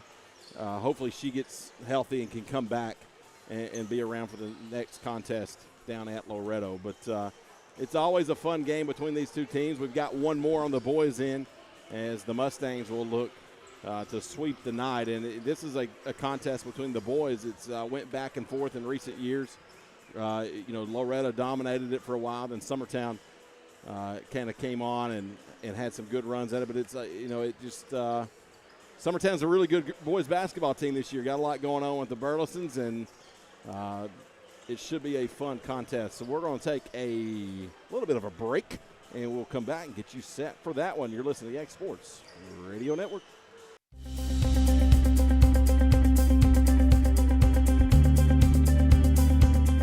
Arctic Air keeps your home or business comfortable. For more than 20 years, we provided outstanding residential and commercial services through southern Middle Tennessee.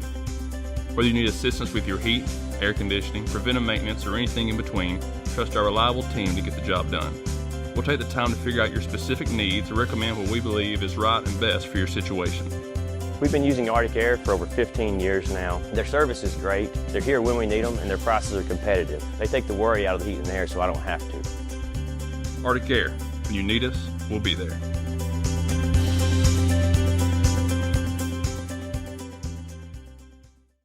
Flooring sets the tone throughout your home. For flooring that makes the right first impression, start by choosing us, Floored by Justin. A one-stop flooring destination. Our new location stands alone for unequaled customer service and selection. Owner Justin Story's mastery of custom hardwood inlays means every room can have a custom look. Discover how the right choice of hardwood, laminate, carpet, or tile can set the tone in your home. Contact Floored by Justin today. Hey, this is Phil Hooper. Get the look you want for your favorite school, church, or business with apparel from HD Ink Screen Printing in Leoma, Tennessee. Got a logo you need embroidered or screen printed? Let HD Ink give you the professional look that sets the bar in today's world. We do fundraisers and custom designed apparel and so much more. Call today, 931-201-2961, or come see us at our new shop located at 26 Ingram Road in Leoma. Remember, HD Ink for the look you want and the look you deserve. Whether it's popcorn, biscuits, or automotive, you need the right ingredients to achieve the best results. Heritage Automotive is proud to serve our community with a continually growing inventory. We also help our community grow by contributing to a vibrant economy, which helps build schools. I'm Keith Durham, and I'm the General Manager here at Heritage Automotive, and it's my job to make sure that you're 100% satisfied. Heritage Automotive, your hometown Chevy, Buick, and GMC dealer. Being raised in Tennessee, we believe in the importance of family and community. Creating a positive experience at our family-owned and operated business is one of the ways we share that belief. Being in an accident can be extremely stressful. When it came time for my repairs, Mashburn's made it easy. I am lucky to have a wonderful company in my community like Mashburn's Collision Center. It's reassuring to know that I'm in good hands because their work is second to none. We pride ourselves that the Mashburn name is one of the most trusted in Lawrence County since 1981. Mashburn's Collision Center. Let our family take care of yours. McMaster's Home Gallery, where you'll always get a special price every day. Shop their new showroom full of name-brand furniture, sofas, recliners, dining and bedroom suites, Serta bedding, lots of tables and chairs just to match your decor. McMaster's Home Gallery also has GE appliances. Stop by on Highway 43 in Loretto or call 853-6140. There are now more ways to save at Quick Mart. Become a Quick Club member and easily earn rewards on qualifying purchases at Quick Mart convenience stores using the Quick Club app, available on the Apple App Store and Google Play. To save on fuel for work, use the Fuel Rewards Pro app to earn 5 cents a gallon on work fill-ups and redeem the savings for yourself. To get started, visit fuelrewards.com/pro or download the app in the Apple App Store and Google Play. Hey folks, this is Fred Webb, principal broker and owner of United Country Southern Tennessee Realty in Lawrenceburg. Your local Realtree Land Pro agent specializing in country homes, farms, and land. If you're thinking about selling or would like a free comparative market analysis to see what your property is worth, please give us a call at 931-244-7126. We market your property worldwide to get you the most exposure, which in turn gets you the highest price in the shortest amount of time. Visit us at southerntandrealty.com. Make 2021 the year you refresh your home. And who you gonna call to help? Story & Lee, the Tennessee Valley's most dynamic furniture store, featuring our Made in America galleries with solid wood dining and bedrooms, leather furniture, mattresses, and so much more. You want it? We've got it. With our 3 acres of showroom and our huge warehouse, we're sure to have exactly what you want. And it's all ready to be delivered to your home absolutely free. Just try that anywhere else. We are Story & Lee. It's time for some straight talk about zero-turn mowers.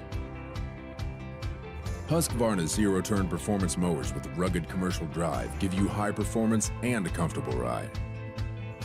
Heavy-duty frame and chassis and commercial hydraulics take no punishment. With warranties now up to 5 years and low financing options, there's no competition. For a straight-up deal on the best in professional zero-turn mowers, go straight to your Husqvarna dealer. Got a dent, a ding, a scratch, or a bent fender? Major or minor, Car Country Collision Center in Leoma can fix you up. Car Country works with all insurance carriers, gives free estimates, can work on foreign and domestic vehicles, and has experience you can trust. They've been in business since 1990. Unfortunately, accidents happen, but you can get your car back on the road with as little hassle as possible with the help of Car Country. Call 931-852-4708 or stop by at 2567 Highway 43 South in Leoma. Hey friends, this is Barry Doss. Over the past 30 years, Doss Brothers Incorporated has grown from its humble beginnings to working daily to build the future of Lawrence and surrounding counties. From breaking ground to opening day, Doss Brothers has been there every step of the way for many businesses, industries, and homeowners in our community. With nearly 40 years under our belt and the blessing of every new day, we strive to keep building the foundation of our communities tomorrow. We are Doss Brothers, proudly building progress in Southern Tennessee. Employee Resources Credit Union is an easy solution to banking, offering a personal, simple, yet modern way to bank. When you bank with ERCU, you are a shareholder, meaning you own a piece of the pie, and we make it easy with the convenience of digital banking, with service you won't find at another financial institution, including low to zero fees and incredible rates. We have the technology you need with the personal service you deserve, right here in your own neighborhood. Employee Resources Credit Union, not for profit, for service. Like you, our roots are in Lawrence County, providing banking for every stage of life since 1934. Lawrenceburg Federal Bank has been not just your bank, but also your friend, helping you with home loans, consumer and auto loans, and your everyday personal banking needs. Lawrenceburg Federal offers you a warm smile and personal experience, as well as the conveniences of modern-day online banking, mobile banking, and telebanking. Lawrenceburg Federal Bank, your neighbor and friend, located at 118 West Gain Street next to the courthouse. Hi folks, this is Josh from Stryker's Steakhouse in Lawrenceburg. Come check us out for lunch or dinner 7 days a week and try one of our daily lunch specials, awesome burgers, or one of our mouth-watering hand-cut steaks. Come see us or call it in and let us help keep your kitchen clean. And don't forget, we cater too. That's Stryker's Steakhouse, located next door to Kingpin Lanes, Massey Avenue and Cruz Street in Lawrenceburg. Let our family feed your family at Stryker's Steakhouse.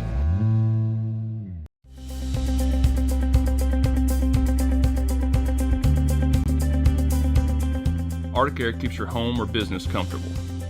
For more than 20 years, we provided outstanding residential and commercial services through southern Middle Tennessee. Whether you need assistance with your heat, air conditioning, preventive maintenance, or anything in between, trust our reliable team to get the job done. We'll take the time to figure out your specific needs and recommend what we believe is right and best for your situation. We've been using ArcticAir for over 15 years now. Their service is great, they're here when we need them, and their prices are competitive. They take the worry out of the heat and air so I don't have to. ArcticAir, when you need us, we'll be there.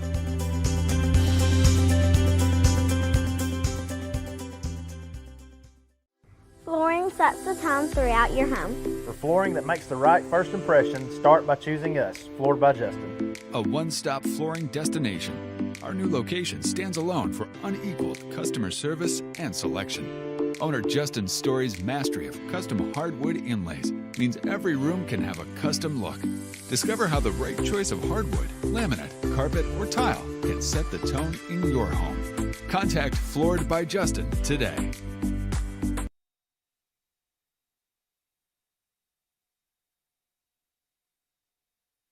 Welcome back into Summertown High School. I'm Cam Ashford alongside Brad Nilsson.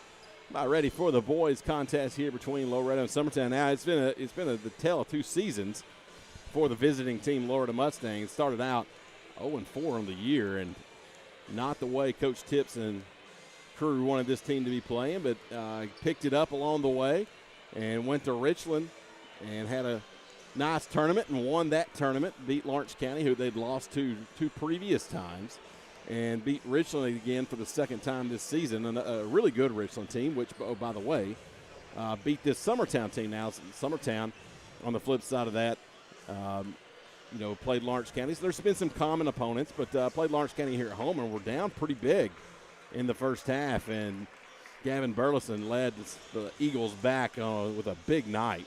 I think he had 39 or something like that night, and Summertown ended up beating Lawrence County in a barn burner. So that was an overtime game, I believe, was it not? It was. And so, this is going to be a contest that you just don't know until they play. And we're about to find out here in about a minute. I'm looking forward to seeing. To me, the key is Tobias for Loretto. If Tobias comes out and plays the way that he is capable of, the way he played in the Lawrence County games, to be real honest, if he plays like that, he's good for 20. And it puts a lot of pressure on the Summertown guards then, because they're going to have to make a decision. Do they help down into the post on Tobias, or do you leave Davis and Tips and some of these guys open at the three-point line for kickouts? Tobias is the key on the Loretto side. For Summertown, you got a guy that can go for 35. You got to find ways to get him good looks. Yeah. So it's going to be a fun night and a lot of variables, but we're going to find out. We'll turn it over to Clint Brazier. The Mustangs of Loretto and your Summertown Eagles. Starting lineups first for Loretto. Number 0, Clint Seymour. Number 1, Jack Welch. Number 14, Caleb Davis. Number 20, Brennan Tips. And number 24, Tobias Simone.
about ready to go here from Summertown High School. Brad Nielsen will put back on the headset in just a second. And we will be ready to go. It will be Sermones and Gavin Burleson tipping it off for each respective squad. And for those listening on the radio, Loretto in their road golds with black trim, black numbers. Summertown in their white homes and blue letters and blue trim. Summertown controls the tip-off. And they go to the top point to Trotter. Trotter swings it left side. Gets it over to Gobble. Gobble inside feed. Trotter goes up. Shot put up. No good. Tipped around. Loose ball on the floor. Still being chased down. And a little shove. But Summertown gets possession. Smith. And we got a whistle. And foul on Caleb Davis. That's the one guy for Loretto on the perimeter you cannot lose early to fouls. So Summertown will inbound. It'll be Gavin Burleson throwing it in underneath his own basket. Gets it in. Smith takes it in, shot put up, no good. Trotter shot blocked inside to Burleson. Burleson walks, and it will be whistled and called, and Loretto will get the ball. The lights will reset.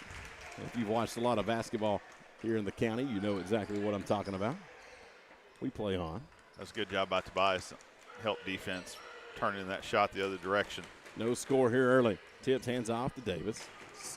Over to Seymour, inside to Sermone. Sermone goes up, shot put up, no good, but he's fouled. And the senior Tobias Sermones will go to the line for Loretto. Foul's going to be on Trotter. Team first of the game. Not a lot that Trotter can do there. If you're going to front, you're going to have to get early help on the backside for the lob. First free throw, no good, sorry. Oh, you're fine. Loretto typically not a great free throw shooting team on the season. Second one from Sermones. No good. Loose ball rebound. Seymour for Loretto has it. He's tied up. He's fighting his way out. Gets it to Welch. Welch for three. Way too long. Seymour gets the rebound. Put back is good. Seymour plays hard. That's one thing you always know he's going to do for you. 2 offensive boards. So just like the first game, the visiting team gets the first basket of the game. Gavin Burleson with the ball, working the right side, and Davis is on him, and it should be out of bounds on Summertown. Let's see what he's going to call. He finally calls it to Summertown basketball. I don't know about the call, but there's no reason to get that emphatic. I mean, I think he was having a little bit of fun with the fans as he was trying to get out of the way of the fans and the cheerleaders right there on the baseline. He didn't have a whole lot of room to operate. Gotcha. Inside feed, a lot of contact there. Yeah, I believe the foul's going to be on Welch. 2 free throws will be coming up for Summertown. It's like Pig will go to the line for free throws. It's a nice job on the baseline inbounds. Pig able to come open. Free throw is good. 1 more to go for Weston Pig. Second one is good as well, and we're tied at 2. Welch inbounds the tips. No pressure from Summertown. Coach Wes Long leading the team. Was a player here for many years. On here to coach. 3-pointer from Seymour, and he scores. What a start for Clint. And 5-2 is the score. Gavin Burleson going to bring it up the floor. Gets it to Trotter. Now goes in the corner to Pig. Or Gobble, excuse me. Now it's to Smith. Now to Pig. Back to Smith. Left side, gets a screen. He's got some space. Skip pass. Kicks it out. Gavin Burleson for a wide open 3. Good. He's not going to miss very many like that. Great ball rotation that time by the Eagles. Got Gavin a fantastic look from the top. Tied at 5. 2 minutes gone by here in the first quarter. Davis, the tips. Tips off the dribble. Back to Davis. Davis tries to go in the lane, tries to underhand feed, and it's knocked away. Summertown's going to come out with it. Gavin Burleson's going to run with it, and that's got to be a walk, and they're going to call it. He might have slipped on some loose part of the floor or stepped on a foot, not sure. I think he stepped on a foot of Sermones. Sermones helps him up. Checking in for Loretto. Kason Bowie. He'll come in 22. for Welch. Kason played really well the other night against Wayne County at the barn. I know they expect big things from him. Just a freshman, got a lot of length on him. Bowie, top of the point, hands it off to Davis. Davis had a little trouble with that one, had it knocked away, but gobbles it back up. Turns around, gets a play. Goes the right side. Tips, picks up his dribble, now finds it back to Bowie. Bowie goes to the left side, hands off to Davis. Davis drives the lane, little floater's not going to go. Rebound, and there's Seymour. Seymour's shot put up, no good, and it goes out of bounds. Last touch by the Eagles. Played less than 3 minutes, and Seymour's got 3 offensive rebounds already. The shot was blocked. Davis will inbound for the Mustangs. Lob inside. Sermones kicks it back out to Davis for 3, and an out, no good. Rebound, Caden Trotter. It's a nice job by Trotter on the defensive boards. Summertown quickly the other way. And another walk going to be called on Gavin Burleson. That was actually on Trotter on the walk. Oh, they call the walk on. He on. was trying to get the handoff and high ball screen. It's down there in the corner where I can't see the number. And when they blew the whistle, I just saw it with Gavin with the basketball, but it happened before that. I don't know if our camera can pick it up down there or not either. Work with what you got. Loretto with the basketball, tied at 5, 4:50 to play. Seymour for 3, short. Long rebound. Summertown's going to catch up to it. And it's going to be Burleson. He's going to lose the basketball, but he's going to gobble it back up, but can't hang on to it. And Grayson Burleson will turn it over, and Loretto will inbound the ball. Do you throw it back, or do you take the souvenir home? Well, it's considering this gym's pretty small, and I don't think you'd get out very far with the souvenir. Plus, they want to see the game continue. I'd say. They've got more than one here. Had a rack with about 25 of them over there a minute ago. Oh, you only got the one game ball, though. That's what it was. They're all the same. No. You're right. Loretto with the ball. It's Tips. He's being guarded by Pig. Right side to Davis. Man-to-man defense for Summertown. Bowie out high. Nice move. Takes in the paint. Nearly had it knocked away. Gobbles it back up. Gets it ahead. Now to Seymour. Swings it around. Davis, right corner. Inside feed to Bowie, and the pass was a little too strong. Didn't have an angle there. Inglet just threw that one high, and it was straight down the middle of the paint. And there's going to be a foul before the shot, I believe. Foul's going to be on the floor. See who they get on that one. Foul's going to be on Seymour. His first, team third. So Inglet will come back out of the game, and Sermones will check in for the Mustangs. Burleson inbounds the ball. Trotter for 3, back of the iron, no good. Rebound Summertown. Nice feed inside, and Davis is going to get the personal. He didn't like, yeah, it is his second, and he didn't like the call, but, you know, whether it was a foul or not, he put both hands on the back. Yeah, he went from behind him. That's going to be called every time. Absolutely. So it's like Jack Welch is going to check in, and that's going to get Caleb Davis out. And that's Javen Robertson coming in 5. It is Robertson. Sorry. Quickly inbounded, and 3 is good, and Summertown takes the lead by Jake Smith. 3:30 to play here in. That was a set inbounds play right to Smith, and the shot was up quickly. Something Summertown does really well are the set inbounds plays, especially baseline. Bowie has it thrown, and it goes right through his hands, and Summertown comes out with it. Burleson kicks it ahead to Gavin Burleson. 3-pointer coming, no good. 2 Summertown players collide, and it goes out of bounds. And it will be Loretto basketball. Summertown leads by 3. Cole Campbell checking in for Summertown. Pig will take a break. Welch going to the scores table for Loretto as well. Robertson with the basketball. Left side, shuffle at his feet, it looked like to me. And Tips just going to throw it away. I don't know if he was expecting Bowie to roll there, but there was no roll. And Welch will come in for Bowie. I'm not sure if that was just a miscommunication or a misassignment. Either way, it's Summertown basketball. Gavin to Trotter. Swings it over to Smith. Now Campbell. Nice feed inside to Trotter. Trotter goes up, left-handed score, and it's a 5-point advantage for the Eagles. Great feed by Campbell on the backdoor cut. Tips will walk it up the floor, and he falls down, but there's Robertson to pick it up, and they're going to call a walk on Robertson. Tried to pivot and drug his pivot foot. We've seen a lot of walks called the last 2 games here tonight. Yeah, there's been several tonight. And most of them have been good calls. Gavin Burleson briefly trapped, gets out of it. Campbell swings it in the corner. Dribbling out of it, Smith. Now back to Gavin. Gavin goes. Nice move. Gives it up to Trotter. Trotter thought about the 3, going to drive, and there's going to be a foul called on Brennan Tips.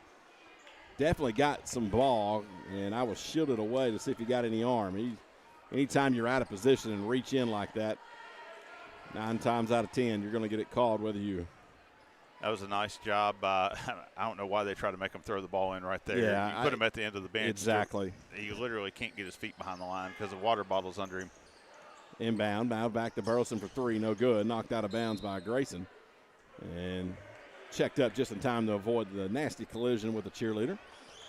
So Loretto will get the ball back with 2 minutes to play in the first of 4 quarters. Brennan Tips up the floor, walks it up. Simone's got it. Takes a couple dribbles, handed off to Robertson. Welch. Welch being guarded by Burleson. Burleson went for the steal. Now to Seymour. Back to Welch. To Tips. Tips goes right, drives, gets in the lane, up and under move, tried to reverse, and it's going to be no good. Summertown comes out with it. Almost a carry that time by Burleson. Burleson picks up his dribble, looking for somewhere to go. Briefly knocked away. Smith comes out with it, and they're going to call a foul. I believe that's going to be on number 1, Jack Welch, along the baseline. It is. That actually could have been a hook on Smith. He got his left arm all the way around the back of Welch. Don't see the hook called too often in high school, unfortunately. That's the second on Welch. So Welch and Davis of Loretto with 2 fouls early. Campbell inbounds the ball to Trotter. 3-pointer coming from Smith. No good. Rebound by Loretto and Seymour. Seymour looking for somewhere. He finds it to Davis. 1:15 on the clock in the first. 10-5 is your score. Summertown out in front. Tips. Swings it left side. Seymour in the left corner. Dribbles out. Now to Welch at the elbow. Welch puts it on the floor, and he falls, but he gets it away to Tips before he gets a whistle on the walk. I don't know if it's the floor's just slick or what it is. Robertson takes it in. That's going to be a charge. Oh my goodness. All right. They're going to call that a block. I don't know that he took it square. Oh, he leaned into him. No, he leaned in. But my goodness, he was there 2 or 3 steps before it. He was there, but he did lean slightly to his right. That's just one you don't see called very often when it's 2 dribbles that they're set. Yeah, he was definitely there. Coach Long over there at the smirk having a conversation with the official after that one. We've got the benefit of a little bit of a replay here, and it did appear that he leaned a little bit to his right. So, but that's one of those that, like you said, 9 times out of 10 is getting called a charge regardless. So Robertson will shoot 2. First free throw no good, and Loretto 0 for 3 from the line so far. Bowie and Inglet will check in for the Mustangs. Sermones and Welch will have a seat. One more free throw coming up. And it's good. Cuts the lead to 4. Summertown with it, and Gavin Burleson's going to walk it up the floor. Goes to Campbell. High post. Trotter swings it around. 3-pointer from Grayson, no good. Rebound Loretto. Not sure if that was. That's 5 rebounds for Seymour in the first quarter. Bowie with the ball. Has it swatted at, but he hangs on to it. Now the Tips, top of the point. To Welch. Welch circles around, gives it to Seymour. Seymour over his head pass. Summertown player hit the deck. Seymour wide open for 3. In and out, no good. Rebound Sermones, put back, or Inglet, and the basket's good. So Loretto cuts it to 2 with 14 seconds to play in the first. And it's stolen away by Seymour. Seymour going to take it in. Easy 2, and we're tied at 10. Burleson with a little bit of a lazy pass, and Seymour jumped the lane. Now Burleson for a deep 3 at the horn. No good. And we will end the first quarter just like we started the game, tied at 10. You're listening to the X Sports and watching the X Sports Network. We'll be back. Since 1986, Southeast Carriers, Inc. has been a family-owned and operated business in Lawrenceburg, Tennessee. We strive to have updated equipment and technology to make our drivers' job easier. We offer large company pay and benefits with a small company atmosphere. Are you tired of just being a number when you call your current company? Here you will be known on a first-name basis, and all we ask is for you to give us an opportunity to prove that we are different than most trucking companies. For more information, visit southeastcarriers.com. Being raised in Tennessee, we believe in the importance of family and community. Creating a positive experience at our family-owned and operated business is one of the ways we share that belief. Being in an accident can be extremely stressful. When it came time for my repairs, Mashburn's made it easy. I am lucky to have a wonderful company in my community like Mashburn's Collision Center. It's reassuring to know that I'm in good hands because their work is second to none. We pride ourselves that the Mashburn name is one of the most trusted in Lawrence County since 1981. Welcome back into GMV Court. I'm Cam Mashburn alongside Brad Nilsson. Tied at 10. Loretto with the ball to begin the second quarter. It's a fun first quarter. See if the second can replicate it.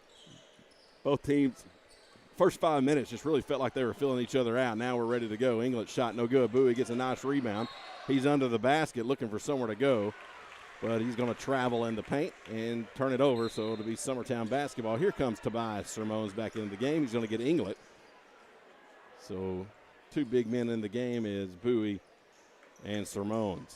If you told Coach Tips 20 seconds into the second quarter, Tips, Davis, and Sermones have not scored and you're tied, Another I think he would have travel. called you a liar. Yeah, that time it's going to be whistled on Cole Campbell, but my goodness, I didn't see that one.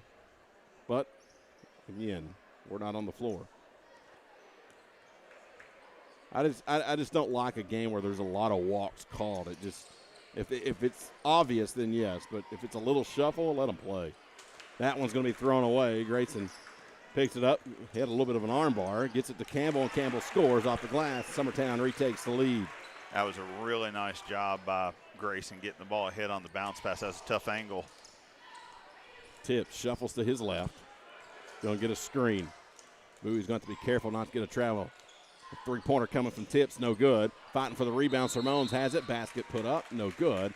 And two shots will be coming up as there was a foul called underneath. I believe it's going to be on Grayson. I think they got Trotter. I think they did get Trotter. That's You're going right. to be his second.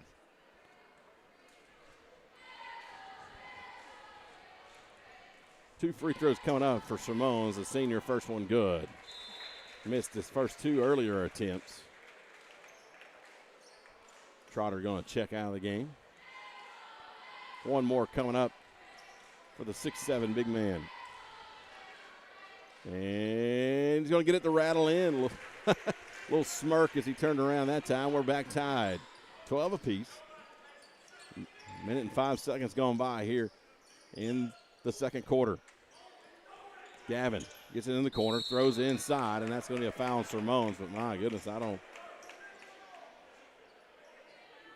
know about that one. Yep, he did. He fouled him.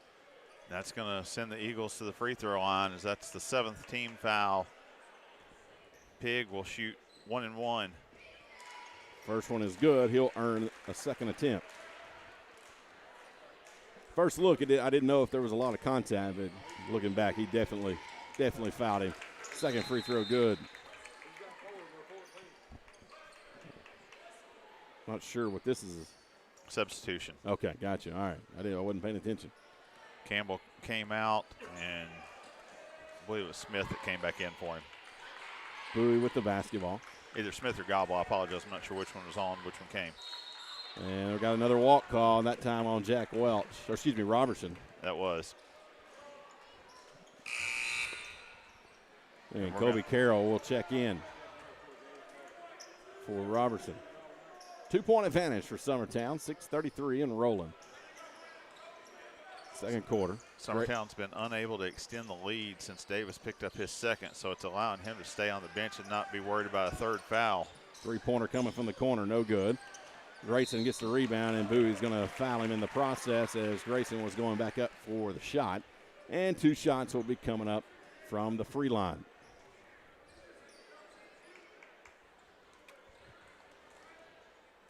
6:18 to play second quarter. That's the 8th on Loretto. Just 3 team fouls on Summertown. First free throw short. Barely caught any iron. He took a sigh of relief that he caught some iron on that one. Sometimes when you know when it comes out of your hand, it's bad. And the second one hits the back of the iron, but rebounds Summertown. Grayson head fake, got him jumping out of the gym. That was Gavin. Now Grayson for 3. It might have been partially blocked. I don't want free throws. I want the 3. He got the 3, and it's good. It's 17-12. 2 minutes gone by here in the second quarter. They play 8 minutes per quarter. Bowie looks inside of Simone's, and that's a foul. Going to be called that time on Harris Pig, I believe. Yep, that's going to be on 11, Weston Pig. His first, team 4th. So not a bad foul by Pig, though. No. You're not in the bonus. It's his first foul. You didn't allow Simone's to catch one that he can tear the goal down on. Loretto the inbound. Get some more subs out. Robertson back in. Welch in. Seymour to inbound. Looks for somewhere to go. He's going to have to hurry, and he gets it in just in time to Robertson. And you're right. Davis still on the bench. And as long as you can keep it close, though, for the Mustangs, you can buying afford to do some time, yeah. But, he's one of your primary scorers, too, so you got to keep that in mind. Robertson. Seymour had a big first quarter for Loretto. Loretto looks to be content hanging on to the basketball a little bit here.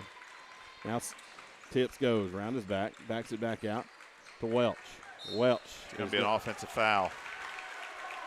Welch got his right forearm up into the defender's chest, and whether he pushed off much or not, it has the appearance. That's the 3rd on Welch. And I apologize. I'm the one that keeps knocking our camera off, showing the score on our video feed. It's all me, man. It's all me. Seymour with a deflection. Nice Tips deflection. comes away with it. Tips. The Kobe Carroll, and they're going to say he stepped on the line. Yeah, it's real tight quarters here. And his back heel is what they're saying. I'm going to get a look at it on the replay here. Let's see if he did. Yeah, he definitely did. Good call. 17-12, Summertown leads. Yeah, if the scoreboard clock gets knocked off again, it's me. I keep fidgeting up here.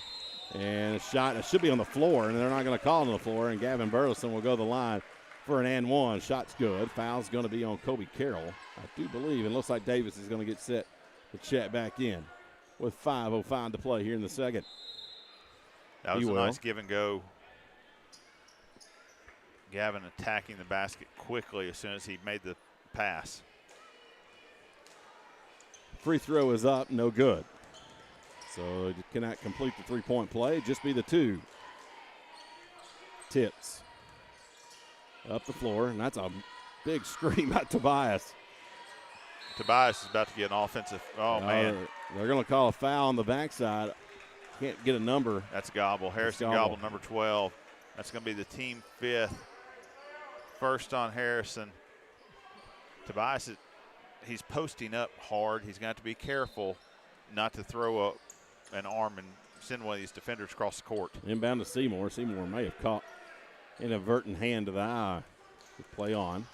Davis to Bowie. Now to Seymour inside to Sermon. Sermon catches under the basket. Tried to get a shot up. No good. And coming out with it, and that's going to be a carry there on Gavin Burleson. He was trying to avoid the defender. He had an argument that it could have been a foul, but. Well, when you dribble over Davis, you're going to have to call the carry. Yeah, it's not a foul. Looking back on it, definite carry. 19-12, 4:35 on the clock. If you're listening on the radio, you can stream on YouTube and on Facebook. X Sports Network is where you go to look for those. You can watch the live video feed. Tips in the paint, kicks it out. Bowie for 3. Good. The freshman knocks it down. That was a nice kick out, a rhythm 3 by the Mustangs. 19-15. Here comes the Eagles back the other way. Take it in. Gobble shot put up, and they're going to get a block and foul on Sermons. Loretto sideline's not happy.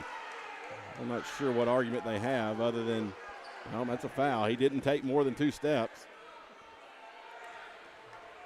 A little eye control. Maybe that's free throw is good. I'm not sure the argument there, Brad. I don't. Yeah, I mean, There was a lot of body contact. You can say he stayed straight up, but he was going sideways with him. Second free throw, no good. Bowie gets the rebound and a quick whistle on Pig. Wasn't a lot there either. That's going to be the second on Pig, team 6th. Everything other than player control fouls from this point on for 4:04 will go to the foul line for both teams.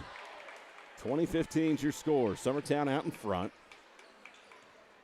If you were a handicapper in the high school game, which there's not any, nice feed inside, but it's going to be at the feet. And they're on the floor, and it would be a jump ball, and it should be. It's going to be Summertown basketball. Coach Tips is telling him, you get that deep, you've got to shoot it. You can't throw it to a 6'7" guy's feet and expect him in traffic getting hit to be able to catch that and do anything good with it. Put it up and let him go get it off the rim. Campbell. Looking at the Gavin, man, back to Campbell for 3, no good. Rebound by Grayson, throws it back up, no good. Rebound Seymour. Seymour's got a lot of boards here tonight. Tips will bring it up the floor. Tips in the paint, crossover move up and under, basket off the layup's good, and that's what Brendan Tips is good at, is attacking the hoop. And Seymour trying to get a cheap foul and not going to get called. It goes in and out of the hands of Burleson. Taking it back is Tips, up and under move, no good. Got a little cute with that one. Loretto gets it, and Bowie put back no good, but he's fouled, and 2 free throws will be coming up for the freshman Bowie. That was good hustle by Bowie to get down there, secure the rebound, go back up strong.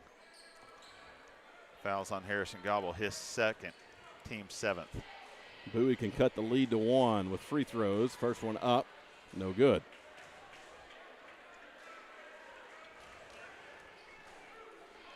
Neither team shooting it particularly well from the free throw line. Second free throw is in the hands and in the air, and it's going to rattle in, and it's 20-18 with 3:18 to play in the first half.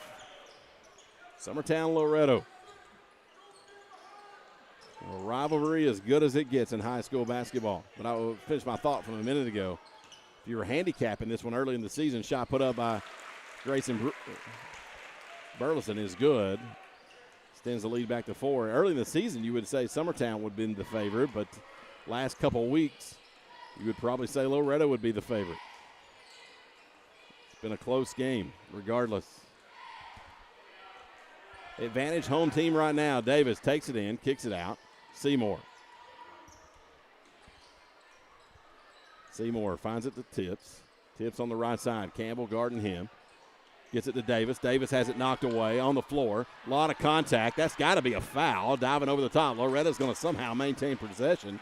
Thought for sure that was going to be a foul on Smith. 3-pointer coming from Tips is good. And it's a 1-point lead for Summertown. When you come up with loose balls on possessions like that, good things usually happen. Campbell gets it inside feed to Smith. Ball fake. Not a walk there. Throws a shot up as Burleson. It's going to be no good. Davis has got it. Burleson had Seymour up in the air. He's got to sell that a little bit more and get into the body of Seymour to get the foul on the 3-pointer he was trying to draw. A little bit indecisive on that one. 1:51 on the clock. Tips is going to slow it down. Works the right half. Now he's going to go back to the middle. Now he goes behind his back. Drives in the lane, and that's going to be a travel on Brendan Tips. Might have got tripped up. So at least that's his argument. Brendan's trying to attack from too far out. Yeah. When you're starting your attack from 12 feet off the 3-point line, that is so much space for the help defense to get there. You've got to get the offense moving closer to the 3-point line to where you're 2 dribbles at most to the rack and able to finish off the backboard. Got a slick spot on the floor. And I bumped the camera again. I'm just going to have to stay away from this. Well, we had about 13 guys on the floor over there with 10 on the court. So Seymour went down twice on the same loose ball over there. You're right. And this mic is hot at high levels. And I don't know. Let's try this. Let's see if that's. Officials and Seymour all trying to get the court dried up. Let's see if this helps my. 1:42 to play first half from Summertown. Eagles lead by 1, 22-21. Let's see if this helps my over level. The visiting Mustangs. Keep it from popping. I cut the gain down and put my level Kurt way up. Burleson in now, number 20 for Summertown. I don't know about all these Burlesons. Got 3 on the court currently. The Burlesons and the Weathers. Small town basketball. Summertown with it. Gavin Burleson for three. Good. You just cannot give him room on the three-point line. Good shot by Gavin. 25-21. Summertown out in front. England with the basketball. Trying to get it back to Davis. Nowhere to go with it. That's going to be a walk called.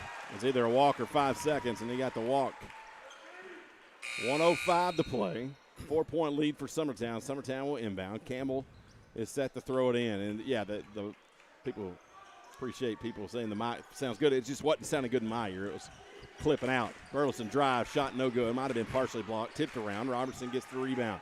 Kicked ahead. Seymour's got it. Right side picks up his dribble. He's going to have to find somewhere to go, but Summertown's not pressuring him. So hang on to it. Somebody's got to come to him. And Robertson's going to come get it. He's going to go baseline. Drives it back out. Picks up his dribble. Now that's where it gets interesting, and there's going to be a timeout called by Coach Tips, and his team looking a little discombobulated. 39 seconds remaining. We'll keep it right here. And, Brad, so far in this one, what have you seen from both teams? You had some early fouls. Davis being out of the game is impacting the offensive end for Loretto a lot, as he's one that can get the ball, put it on the floor and attack, create his own shot or create for others. He's a very good three-point shooter as well. Summertown's done a nice job against the three-quarter court, half-court pressure of Loretto. They're getting the ball. I like what they're doing, getting Grayson high above the three-point line, making a post player come up and try to deny that. You're getting him the ball, and he can handle it. He can shoot it, and he's created some other opportunities on passes. So it's been a nice offensive half by the Summertown Eagles on the offensive end.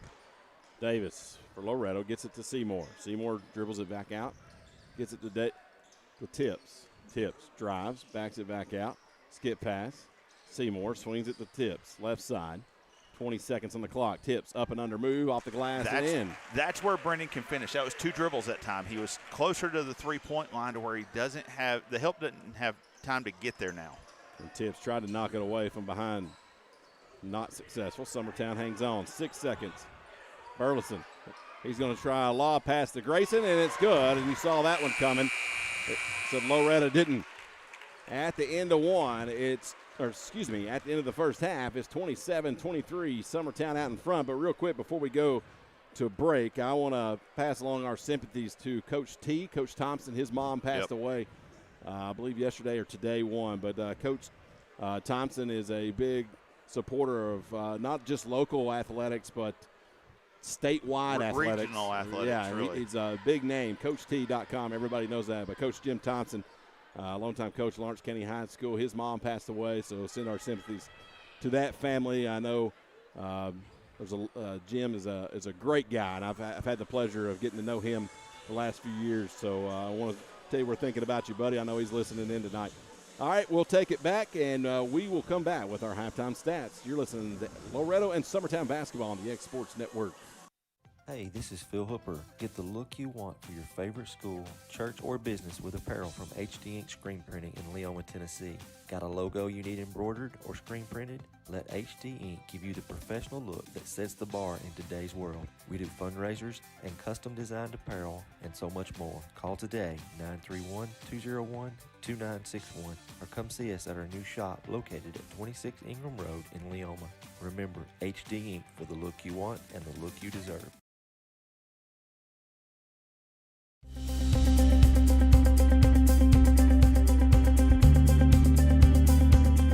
Arctic Air keeps your home or business comfortable.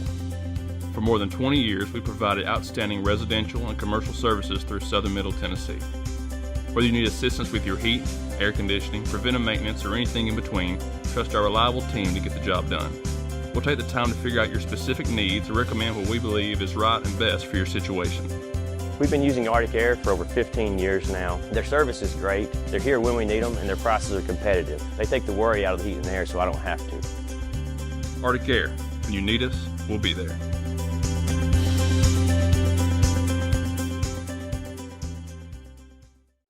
Flooring sets the tone throughout your home. For flooring that makes the right first impression, start by choosing us, Floored by Justin. A one-stop flooring destination. Our new location stands alone for unequaled customer service and selection. Owner Justin Story's mastery of custom hardwood inlays means every room can have a custom look. Discover how the right choice of hardwood, laminate, carpet, or tile can set the tone in your home. Contact Floored by Justin today. Hey, this is Phil Hooper. Get the look you want for your favorite school, church, or business with apparel from HD Ink Screen Printing in Leoma, Tennessee. Got a logo you need embroidered or screen printed? Let HD Ink give you the professional look that sets the bar in today's world. We do fundraisers and custom designed apparel and so much more. Call today, 931-201-2961, or come see us at our new shop located at 26 Ingram Road in Leoma. Remember, HD Ink for the look you want and the look you deserve. Whether it's popcorn, biscuits, or automotive, you need the right ingredients to achieve the best results. Heritage Automotive is proud to serve our community with a continually growing inventory. We also help our community grow by contributing to a vibrant economy, which helps build schools. I'm Keith Durham, and I'm the General Manager here at Heritage Automotive, and it's my job to make sure that you're 100% satisfied. Heritage Automotive, your hometown Chevy, Buick, and GMC dealer. Being raised in Tennessee, we believe in the importance of family and community. Creating a positive experience at our family-owned and operated business is one of the ways we share that belief. Being in an accident can be extremely stressful. When it came time for my repairs, Mashburn's made it easy. I am lucky to have a wonderful company in my community like Mashburn's Collision Center. It's reassuring to know that I'm in good hands because their work is second to none.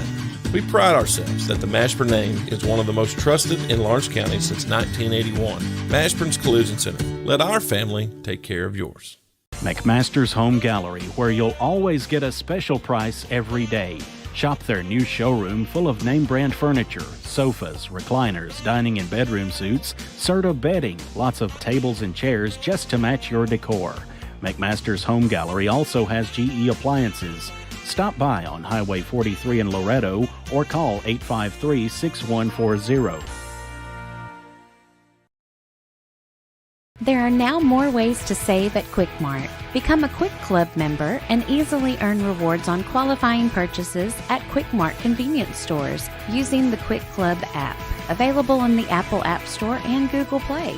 To save on fuel for work, use the Fuel Rewards Pro app to earn 5 cents a gallon on work fill-ups and redeem the savings for yourself. To get started, visit fuelrewards.com/pro or download the app in the Apple App Store and Google Play. Hey folks, this is Fred Webb, Principal Broker and Owner of United Country Southern Tennessee Realty in Lawrenceburg. Your local Realtree Land Pro agent specializing in country homes, farms, and land. If you're thinking about selling or would like a free comparative market analysis to see what your property is worth, please give us a call at 931-244-7126. We market your property worldwide to get you the most exposure, which in turn gets you the highest price in the shortest amount of time. Visit us at southerntandrealty.com. Make 2021 the year you refresh your home. And who you gonna call to help? Story & Lee, the Tennessee Valley's most dynamic furniture store, featuring our Made in America galleries with solid wood dining and bedrooms, leather furniture, mattresses, and so much more. You want it? We've got it. With our 3 acres of showroom and our huge warehouse, we're sure to have exactly what you want. And it's all ready to be delivered to your home absolutely free. Just try that anywhere else. We are Story & Lee. It's time for some straight talk about zero-turn mowers. Husqvarna's zero-turn performance mowers with rugged commercial drive give you high performance and a comfortable ride. Heavy-duty frame and chassis and commercial hydraulics take no punishment. With warranties now up to 5 years and low financing options, there's no competition. For a straight-up deal on the best in professional zero-turn mowers, go straight to your Husqvarna dealer.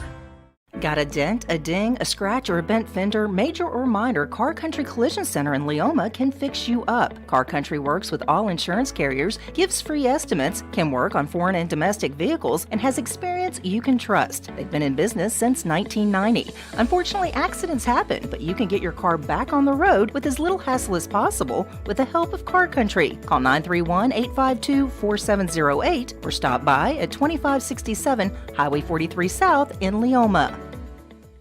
Hey friends, this is Barry Doss. Over the past 30 years, Doss Brothers Incorporated has grown from its humble beginnings to working daily to build the future of Lawrence and surrounding counties. From breaking ground to opening day, Doss Brothers has been there every step of the way for many businesses, industries, and homeowners in our community.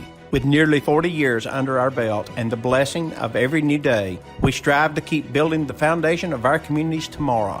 We are Doss Brothers, proudly building progress in Southern Tennessee. Employee Resources Credit Union is an easy solution to banking, offering a personal, simple, yet modern way to bank.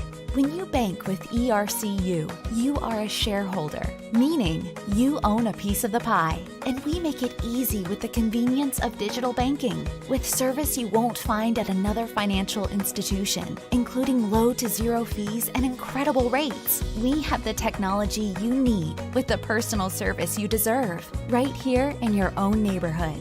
Employee Resources Credit Union, not for profit, for service.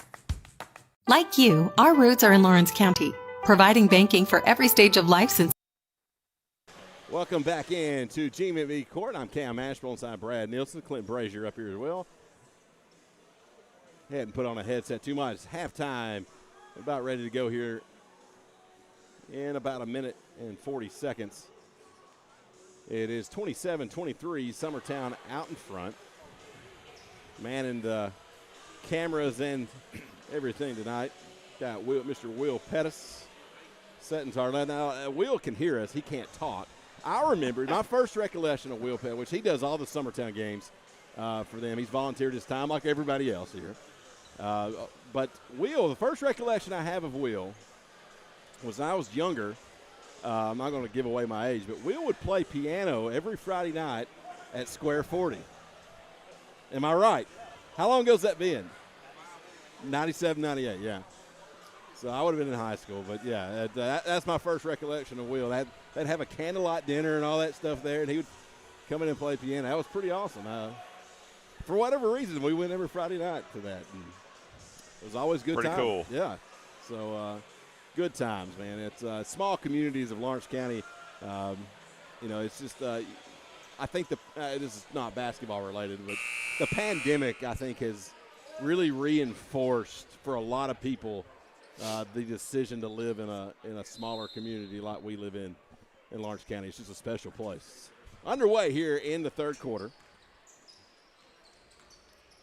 Got a full house up here in the Bird's Nest. Got a lot of familiar faces. J.P. Plant works with Main Street in Columbia, the newspaper up there, and does a great job. He's up here in the press box with us as well. So just told me Page leads Lawrence County 30-26 at half. Inside to Sermons. Sermons off the glass, can't get it to go. Summertown will get the rebound. Just underway here in the third. Welch trying to jump the passing lane. Didn't get it. Inside to Burleson. Burleson, nice turnaround, no good. Rebound Trotter. Trotter goes up. Blocker foul one, but no call. Wow. Shot put up by Gavin, and it's good. I don't know that it was a foul. Man, there's a lot of contact there, and players flying across the floor as we're going to stop it to dry the sweat off the floor. I think Trotter may be hurting over here. He's going to be all right. Yep, going to dry the floor. Summertown, they used to have the fancy mop thing, like Squeaky the NBA, looking the squeegee deal, yeah. thing. What happened to that? Guess it's gone. Pandemic budget cut. Maybe you're right. Probably got to replace that felt or whatever it is ever so often. Didn't have the funds to do it. Tips with the ball on the right side. Hands off to Davis. To Sermons. Davis set out a good portion of that first half. Something to keep an eye on. Davis is completely fresh legs right now. Yeah. Tips for three. No good. Rebound Welch. Put back no good.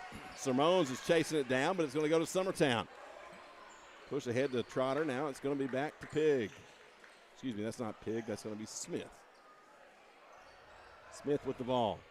High post to Trotter. Goes down low to Burleson, and there's going to be a foul on the floor. That was a really nice feed from Trotter on the high-low. Grayson will draw the foul. Foul's going to be on 0. Clint Seymour, his second. Team first of the half. Inbound to Gavin Burleson. Davis on here. Gavin weaving his way in and out. Hands it off to Gobble. Now it's in the corner for three. No good. It's going to be a rebound to Smith and Summertown. Now back to Gavin. Gavin drives all the way in. Oh, my goodness. I don't know what happened, but Gavin's left arm got taken off on that. I don't know who it was. Yeah. But let's see if we can see the replay here. He takes it in. Brendan. Brendan, yeah. My goodness, he got away with one there. I hope he's okay. Yep, he is. Another great baseline inbounds execution by the Eagles. Inside, Sermones goes up. He's fouled, and that will be 2 free throws coming up for the Eagles. Glad to see Gavin get up. Again, I mentioned it in the girls' game. I mean, it's just the boards here. And they didn't used to have padding anywhere when I played. Would come up here and play, and it's just intimidating place.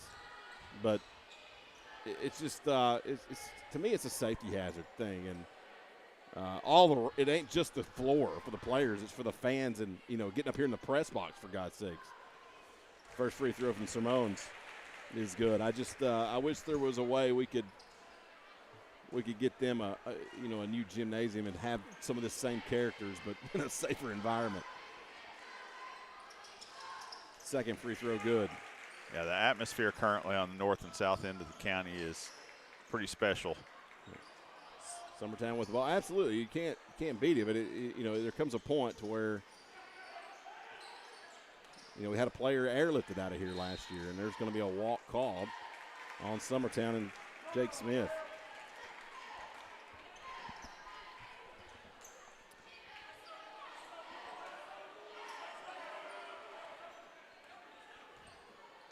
Eagles leading by 6, 31-25, 5:39 to play, third quarter.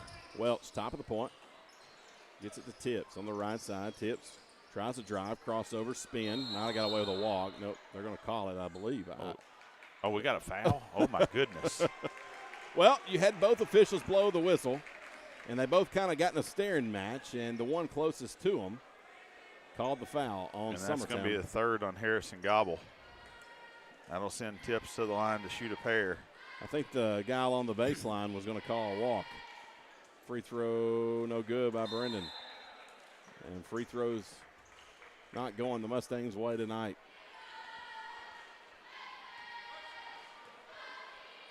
Second free throw good. We're going to get Bowie in the game for Loretto. Welch going to get a breather. 5:30 remaining, third quarter. 31-26.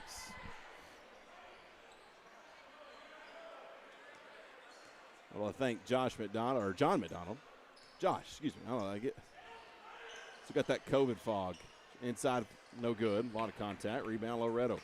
That was just a forced shot that time by Gavin. And Davis taking it in, and they're going to get a foul called on Summertown. I want to thank Josh for filling in last week with Brad at Wayne County game. He filled in last minute for me. I thought I might get a negative test and get cleared to come back. Did not work out, so he filled in, and I'm good to go now. So appreciate him the last minute calling that game for me. I listened in. You two did good. Thank you. Seymour inside Simone's, and Simone gets undercut, and the foul's going to be on Weston Pig. That's a good call. It's dangerous play, and it's not something dirty. It's just you're trying to back him and push him toward the baseline, and when the guy leaves the floor, you got to protect him. Davis, the inbound. Seymour back inside to Sermones. Sermones turns his right and finds Bowie, and Bowie off the glass and in for two. 31-28, 4:54 to play. Great awareness by Tobias. Able to get the ball to Bowie for an uncontested layup. Game's really turned into a half-court contest. But I suspect at some point business will pick up. All the way across, Trotter for three, no good. Rebound, Bowie. Bowie's come in and played some big minutes tonight and been effective for Loretto. It's good to see the freshman getting out. Tips out to Davis. Davis working the handle. Going to dribble back out and hand it off to Tips. Now back to Davis. Sermone's going to flash out high and get it around the center court logo. Takes a dribble, hands it back off to Davis. Davis drives. Shot's going to be blocked by Burleson. Picks it up. It's Grayson. Grayson spins a little out of control. Gets it under. Bowie gets the block. Loose ball still tipping around, and they're going to give it to Loretto. Summertown not happy about that call, or the lack of a call maybe. Grayson needs to pull up at the elbow, make a defender commit, or take the jumper from 15 feet. Tell you what, all three of these Burleson boys that's played the last few years, of course Grant's graduated, but they've been so fun to watch because, I mean, they play like you're playing in the backyard. That's just the way they play. Absolutely. And that's got to be a lot of contact. Get one uncalled. Driving in, shot put up. There's a lot of contact there, but no call. 2 points off the glass for Grayson Burleson. But they do. They just play like it's not really a finesse game. It's just kind of like a backyard pickup game. Trotter and Tobias fighting pretty hard in the post right now. Oh, and he got popped again, and they're finally going to whistle. A foul. Yep, they're finally going to get him for it. I don't know that one was. Well, you can't just run across and try to bury somebody when they're not even going to the ball. Yeah, that was more inadvertent than the other ones. And Trotter still leaning on Tobias, even though. And they want to play physical against him. I understand that. That one's going to get called, though, when you go 4 or 5 steps to get to him and do it. That's going to be the third on Trotter. And he'll come out of the game. Inbound to Sirmones. Hands off Davis. Davis shoots the three. No good. Loretto just can't get anything going from downtown tonight. Almost a turnover, but Gavin picks it up. 3 minutes to play. 33-28, Summertown leads. Campbell, top of the point. Younger brother of Kaylee, graduated a year ago. Austin P. golfer. That's right. Had a good season. Tips, steals it away, takes it up, swapped away. Davis shot put up, no good. Seymour gets the rebound, takes a shot to the face, and the shot's no good. Picked up by Summertown. Grayson with a couple of nice around the back moves. Now not speed, but it goes in and out of the hands. The ball was there. A Pig. Pig just wasn't able to corral it, but my goodness. Again, that's what I'm telling you. It's like the pickup. Had a little Irving Johnson to it there. Yeah. That's the stuff we do when we're just playing a pickup game. And these kids are doing it at the high school floor. I think Coach Long's about ready to throw up watching some of the turnovers off of it, but he likes the good plays out of it. So right. It stresses him out a little bit. It's the Brett Favre mentality. You take the good with the bad. And most of the time the good outweighs it. That's correct. Bowie in the corner. Gets it to Davis. Davis had to come back for that one. Davis lost the handle on it. There's a guy in the corner at Seymour. I couldn't see him, and he buries the three. Seymour with 10. 2:15 to play. Loretto cuts the lead to 2 in the third quarter. Campbell, left side. Smith, back to Campbell. And his three-pointer's blocked by Bowie. And Bowie got way up on that one. And there's going to be a timeout called prior to the shot. Thought there might have been a foul called there as well. We'll take it with him. 2-point lead for Summertown. 1:54 to play here in the third. You're listening to Summertown Loretto Basketball on the X Sports Network. Flooring sets the tone throughout your home. For flooring that makes the right first impression, start by choosing us, Floored by Justin. A one-stop flooring destination. Our new location stands alone for unequaled customer service and selection. Owner Justin Story's mastery of custom hardwood inlays means every room can have a custom look. Discover how the right choice of hardwood, laminate, carpet, or tile can set the tone in your home. Contact Floored by Justin today.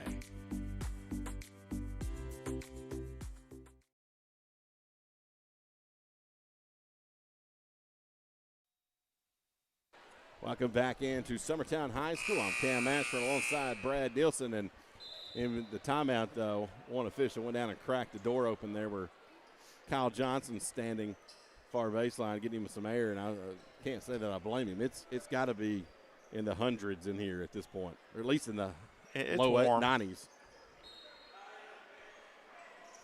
Summertown set the inbound. Cole Campbell lobs it back to Smith. Good heads-up play by Smith, letting it bounce and getting behind half court instead of taking a chance on a over and back. Summertown working around the point. Campbell, left side. To Gavin. Little floater, little Frogger action, and shot no good. You just get the sense that maybe those shots are normally fall for Gavin, aren't falling tonight. Bowie. Now to Seymour for three. That is going to be short. Fighting for the rebound. Simones has it put back good, and we are tied at 33. Summertown side one and over the back. Both guys just went up, and Tobias out-jumped him that time. Yeah, when it's shoulder to shoulder like that, it's hard to call that. And if you're coming from behind, you can call the push. Summertown to Grayson. Burleson starts, stops, turns around, fires a jumper, no good. Rebound, and that was a push. Cole. Campbell got away with one there. He did. Loretto has the basketball under a minute. Tips, free throw line jumper, short. Picked up by Gavin Burleson. He's going to run with it. Tries to go coast to coast, dumps it off. Shot put up, hoop, and the foul. And look, I'm not sure. That was a touch foul. Yeah, let's look at it on the replay here. You guys at home can't see this. I don't know. There might have been a little contact, but compared to some that have not been called, it was pretty light. This would be a chance for the three-point play. He was kind of reaching and grabbing for anything he could. Free throw, no good. Simones gets the rebound. 2-point advantage for Summertown. 35 seconds remaining here in the third. We've got a barn burner. Kind of expect nothing less between these two schools. Davis to Bowie. Puts the ball on the floor, hands off to Seymour. Seymour's hit some big threes tonight. Tips. Trying to get it inside to Bowie. Bowie has it. Goes up. Foul and the basket. You got to be careful, young man. You can't be flexing. That was a great job by Bowie, working hard before the pass got there. So when he caught it, he already had the guy sealed to the high side. He was able to flip it up with his left hand and finish quickly. So let's see if he can complete the three-point play and give Loretto their first lead. And it's no good. Gavin with 9 seconds. Look for this backdoor cut. 5 seconds. He's just going to try to take it all the way in himself. Kicks it out. And it's got to be a walk, right? Yep. So with 0.6 seconds on the clock, Loretto's, I don't know if they can get a shot off in half a second. I'm not sure they're going to wipe the floor. He's going to give Loretto a chance. We're going to have subs. Inglet and Welch both come in for Tobias and Bowie. I think this is just to get some guys an extra breather. Yep. Tips is just running in everybody. They're going to take somebody off. They ain't going to let the last sub in. Not sure why you let the other ones, but not that one. But it is what it is. Welch inbounds it, and Davis not even going to try it. Tied at 35, just like we started. Tied up. Summertown, Loretto. I don't need to say anything else. We'll be back to start the fourth quarter. Are you craving some fresh steak?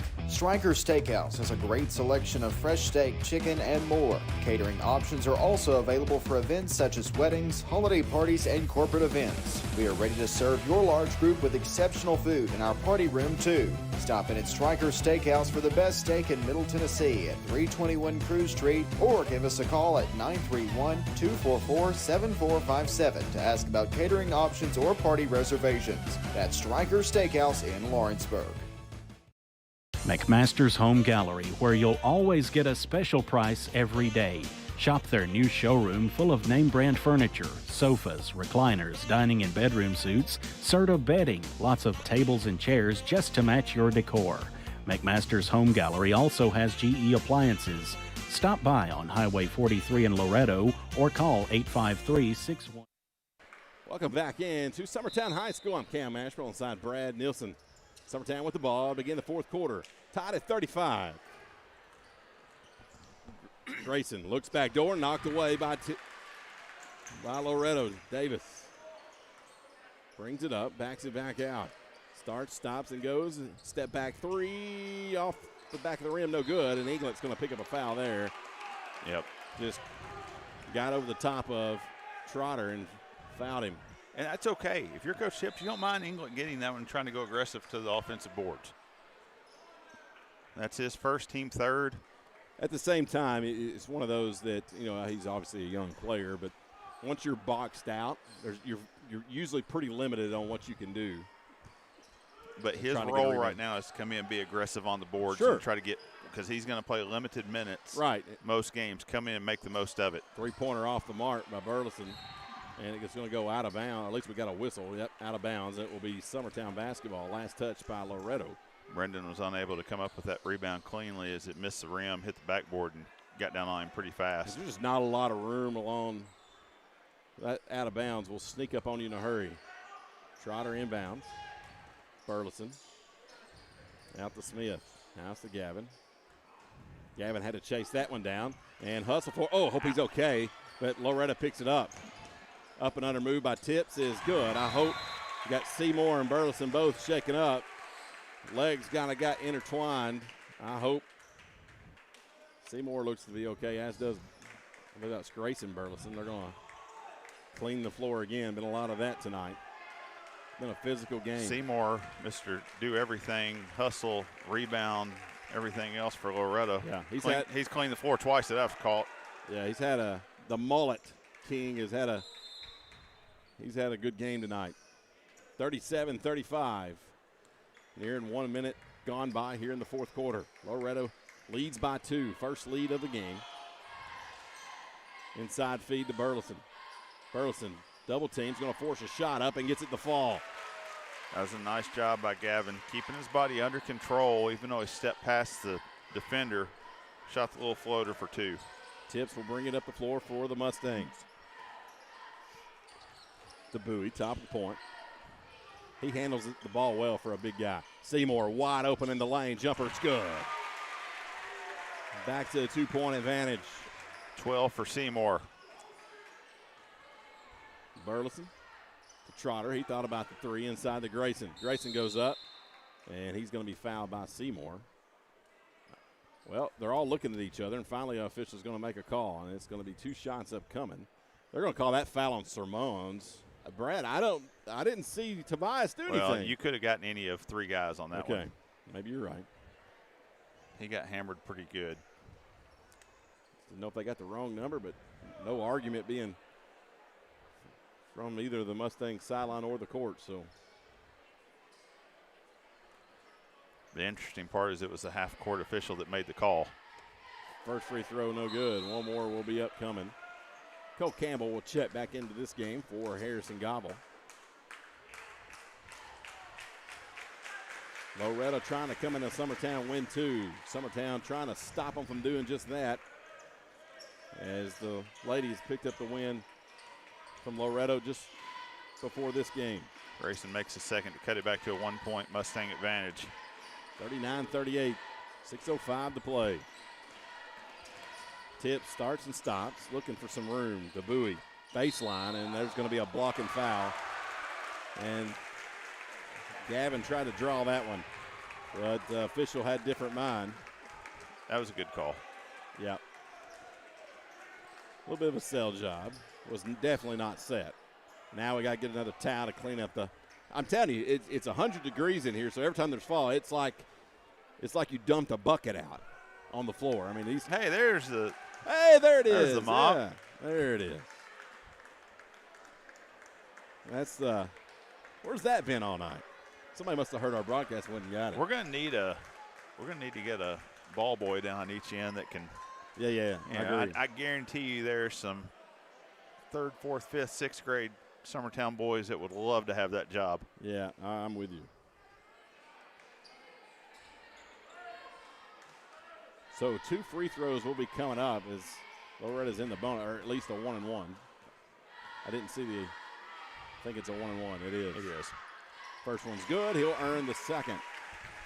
2-point lead. He can make it the largest of the night with a made free throw here to 3 points. 5:57 to play. Far from over. It is a barn burner. Second one is no good. Rebound by Trotter. Burleson to Campbell. Takes one dribble and goes to his left. Smith. Back to Campbell. Campbell tried to feed it inside, and Bowie picked it off. Good job by Bowie anticipating that pass. Tips with the ball. Bowie may not have a lot of points, but he's impacted this game with his length. He's got 9. He's got 9, wow. And a shot by Seymour, a little bit wild, rebounded by Summertown. Grayson gives it to Gavin. Gavin's going to drive it in with guys draped all over him, pick a guy, and it could be a foul on any of them. It's probably on Davis. Let's wait for the official call. Nope. Tips. It's on Brendan. It's his second, team fifth. 2 free throws are coming up for Gavin Burleson. First one is good. If he can make the next, he'll tie the game at 40. 5:16 remaining. Bowie's going to get a breather. Played a heck of a game tonight for the freshman. The second one's good, and we're tied. 16 on the evening for Gavin. I don't know what he averages, but I know there's been a few games this year he's had up in the high 30s. Another star player from the Burleson family, that's for sure. On the men's side, I think Dad and Uncle both mighty fine players.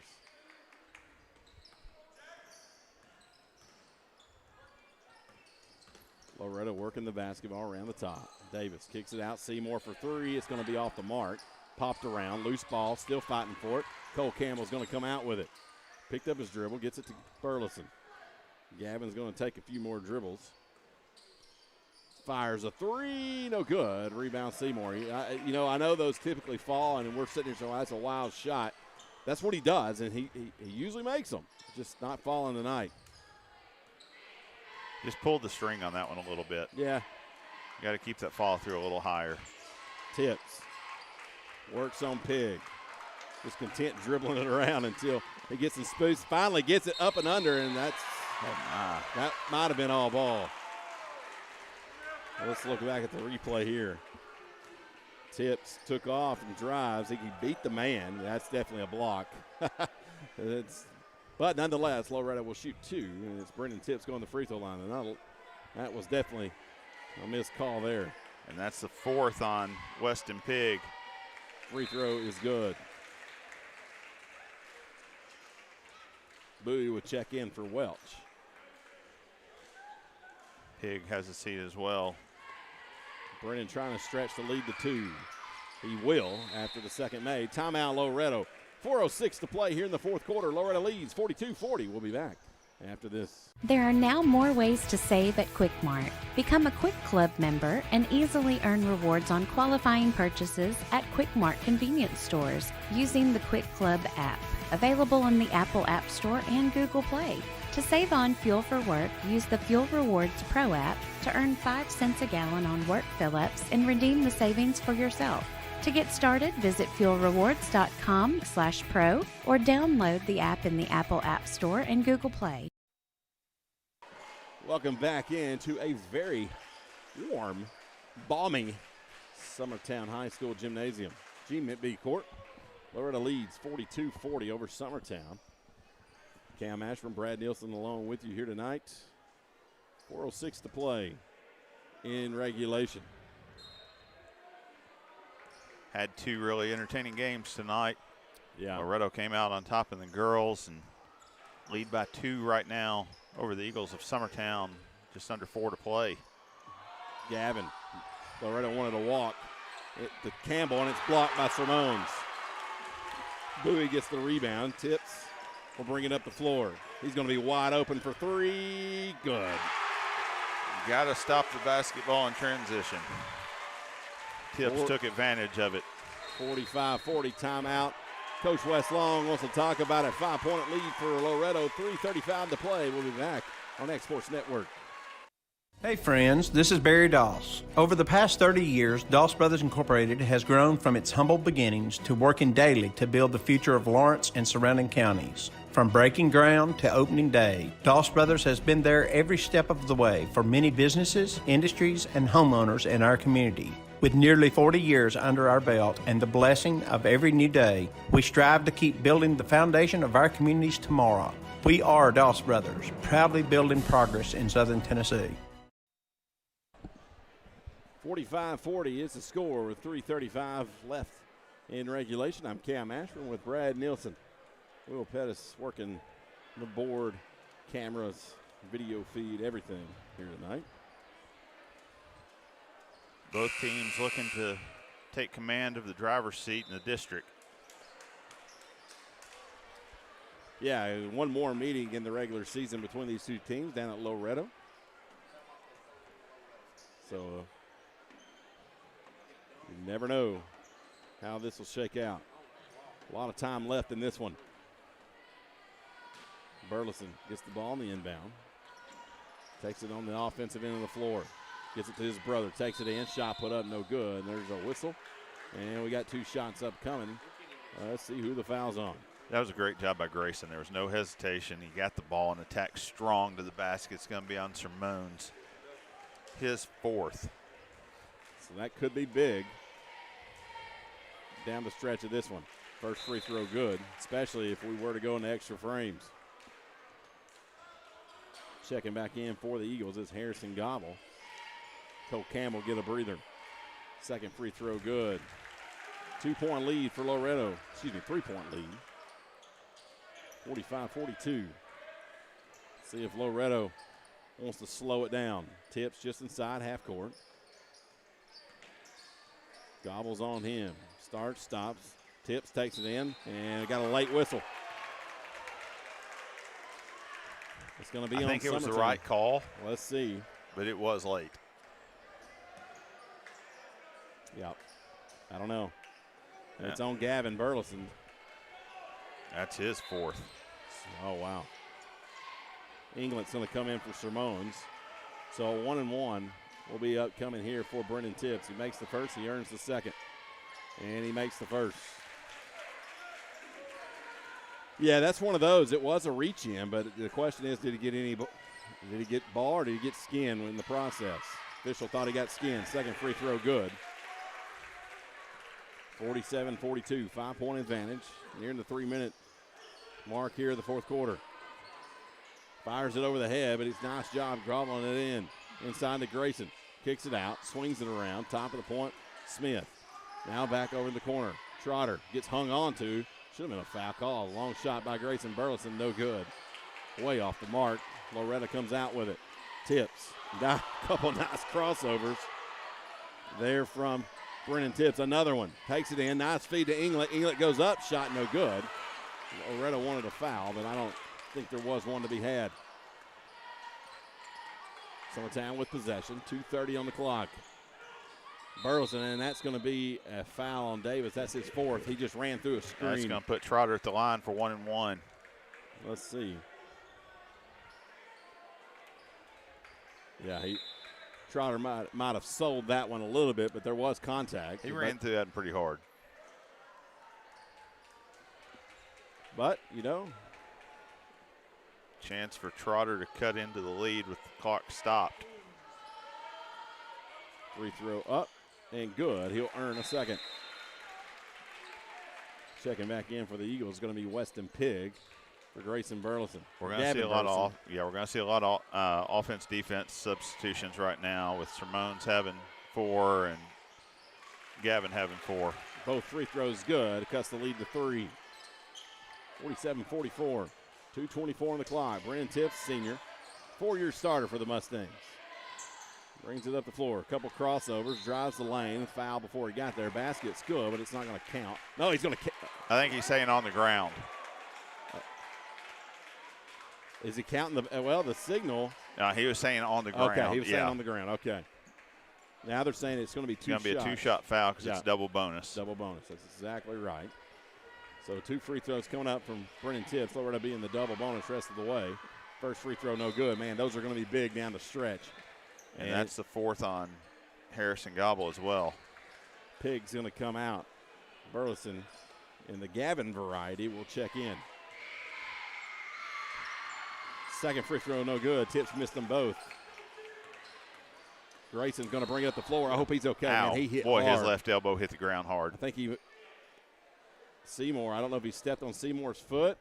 They're going to call a foul on Seymour regardless. Yeah. Going to be a 1-1 sending Grayson to the line. I think he just stepped on Seymour's foot. I don't think that was a foul. Looking back, I mean, it obviously looks really bad. So, I mean. If you get your legs tangled up, that's going to be a foul every time, though. Yeah. We're going to dry the floor again over here, I believe. I hope he's all right because he hit on his elbow pretty hard. So it will be a 1-1. Get our fancy floor squeegee back out to clean her up. And here we were thinking it disappeared. I mean, you have a raffle for that position with elementary school kids and middle school kids to sit on the bench and get to be the guy that runs out there and dries it. It'd be all over that. I think it's usually the principal here at Summertown, Mr. Lane Henson. I think he's usually the guy manning the sweat squeegee. He's not here tonight. A little under the weather. Wish him well.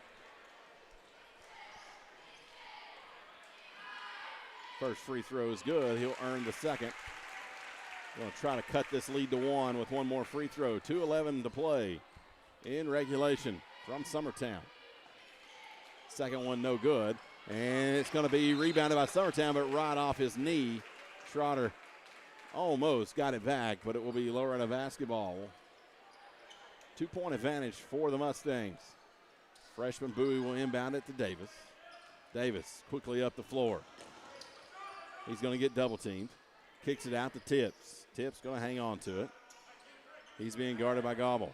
Tips drives. He backs it back out. Now to Davis.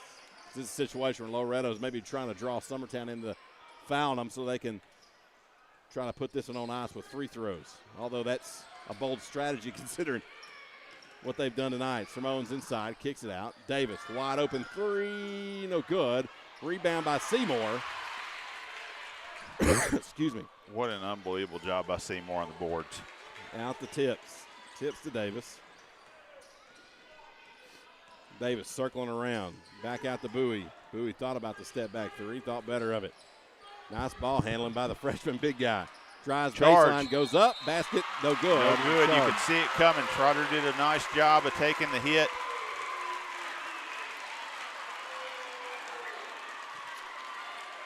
Summertown with a chance to go tie it up here. That's a good call. Look back at the replay. He was definitely there and set. Yeah, there is no restricted zone in high school. I wish there was, but I know it puts so much pressure on officials, though. At this level, I just don't think you need it. And there is no free throw attempt here on the offensive foul, control foul. So there will be no free throws on that, even though both teams are in the bonus. Wide open three, good, and Summertown leads by 1. That's huge. Timeout, Summertown, and Harrison Gobble knocks down a big one. Is that a 4 or 30? It's a full. We'll take it with them. 59 seconds remaining. Summertown retakes the lead. We'll be back after this. It's time for some straight talk about zero-turn mowers. Husqvarna's zero-turn performance mowers with rugged commercial drive give you high performance and a comfortable ride. Heavy-duty frame and chassis and commercial hydraulics take no punishment. With warranties now up to 5 years and low financing options, there's no competition. For a straight-up deal on the best in professional zero-turn mowers, go straight to your Husqvarna dealer. Welcome back into Summertown High School. I'm Cam Ashburn alongside Brad Nielsen. 59 seconds and a big three from Harrison Gobble puts Summertown back out in front by 1. So Loretto coming out of a timeout. They've been able to attack the rim a lot tonight. You've got Tobias still in there. He's got 4 fouls, so on the offensive end, you've got to utilize him. But if Summertown goes man-to-man, you could go into a high pick and roll with Davis, put Tips in the corner for a kick-out three. Summertown has got to play without fouling right here, as both teams are now in the double bonus. Davis inside, and they're going, I don't know. Fouls on Trotter and sends Simone's to the line. Simone's will shoot a pair, and that is 4 on Trotter. Let's see on the replay. I mean, he kind of, I don't know, man. He's fighting around him. Yeah, not a lot there, but officials had a different opinion. They can obviously see it better than we can. Free throw up, rims out. He had it made, and it comes right back out. So a chance to tie it now for Simone's. Got to make this one. It's a lot riding on this free throw for the senior Simone's. He's been in these positions before. A lot of these players on both these teams have. Free throw up. Good. Tie game at 48, 49 seconds. Inbound to Gavin Burleson. We know he's got the clutch, Gene. Let's see what they do with it. Are they going to wait for a last try? Gavin starts, stops, and timeout taken by Coach Long. 30-second, we'll keep it here. So what's your game plan here if you're Coach Wes Long and you've got the basketball tied at 48? I like something attacking the rim in a tied game. I mean, you have good shooters that you could kick it out and get a great look. Gobble just made one from the right wing to take the lead a minute ago. But I like something going to the rim, especially when you're in the double bonus. Put the pressure on the defense to not foul you. Yeah. And you've got Simones with 4, so your shot blocker in the back of the defense has to play a little bit conservative there. Yeah. So if you're Loretto, what do you do? You have one more timeout if you're Summertown, so you may let this thing run down to 15 and take another timeout. If you're Loretto, you just got to get out and play defense. I mean, it's everybody's got to lock up on their man. You've got to give some ground to certain guys. Like I'm not jumping out on Trotter right now. He hadn't made a 3 yet tonight. I'm protecting the rim. Well, it's like Summertown's almost in a 4 corner for at least a little bit. Let's see, letting the clock run down. Let's see if they take it down to 15 like you said and take a timeout. Gavin with it, 15 seconds. Going to run it down to 10. Look for this backdoor cut. Loretto's got to be waiting on it, and it's knocked out of bounds.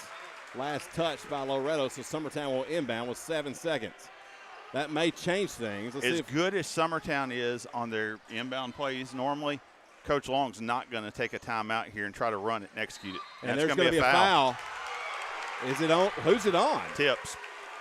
That's putting Trotter at the line to shoot a pair as he ran through the screen is what they're calling. 5 seconds on the clock. Looking back at the replay, that's a bad call. It's not a good call. Wow. And it will be Trotter shooting the free throws.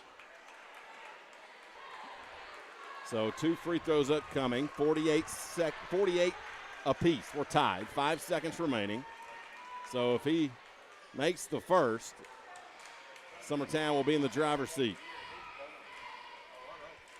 First free throw up, good. So now if you're Loretto. If I'm Summertown, I'm missing this one. Oh, absolutely not. You make them inbound so you can set your defense. And he makes it. Because now you get the substitution in. Timeout on the floor. Effectively, it's a timeout. Well, no, it's just, Tips is taking a timeout now. Yeah, so we'll keep it here. 5 seconds remaining.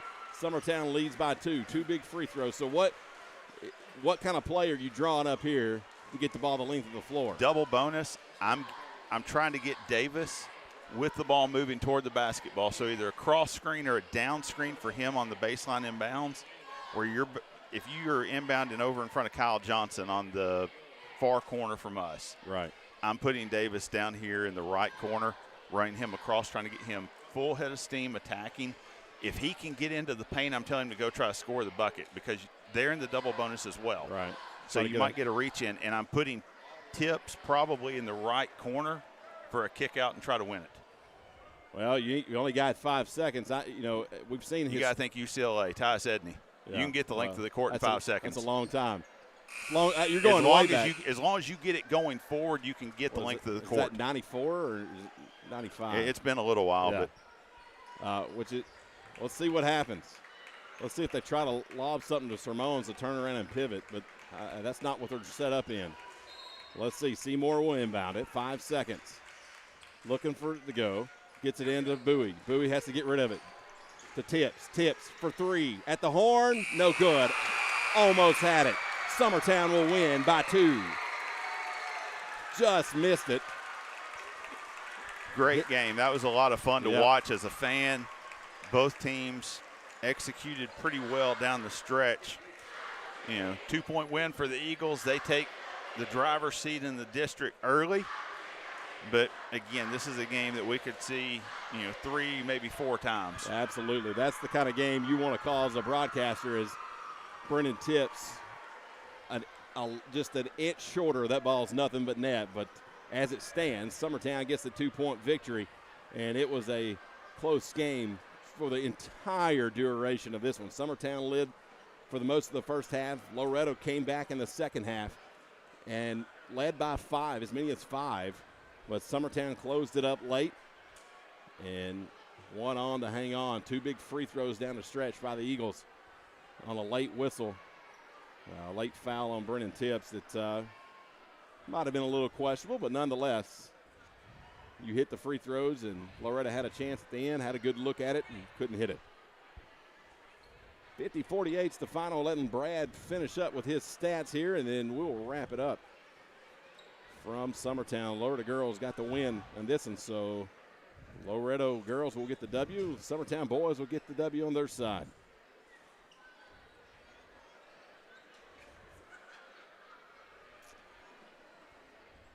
A lot of dead air here, I know. Hey, we're working on it. So anyway, no, all right, it's final my stats fault. here. I should have said it at the commercial. That's all right. I chose not to. Final stats for Loretto. 3 players in double figures. Tips and Case and Bowie with 13 apiece. Seymour with 12. Seymour may have had a double-double, I believe. I know he had at least 9. I think he had 10 rebounds. 7 for Tobias Sermones, 2 for Ja'Kai Inglet, 1 for Robertson, rounding out the 48 points for the Mustangs. For the Eagles, 16 for Gavin Burleson, 13 for Grayson Burleson, 6 for Trotter, 5 for Smith, 4 apiece for Pig and Gobble, 2 for Cole Campbell. 50 points in the victory for the Summertown Eagles tonight. What a game, and let's say we run it back here in a couple of weeks down at Loretto.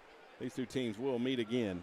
And we'll have that right here on the X Sports Network. Loretto will be home Friday night, Mount Pleasant. Summertown will be on the road at CA. So I believe all those games will be covered right here on the X Sports Network.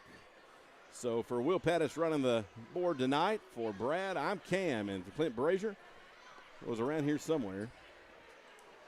We will see you on Friday night down at Loretto. They will see you up at CA right here on the X Sports Network. So long from Summertown. Going the distance with local sports. Covering the Loretto Mustangs, Summertown Eagles, and Lawrence County Wildcats. Basketball, football, baseball, and more. This is the X Sports Network.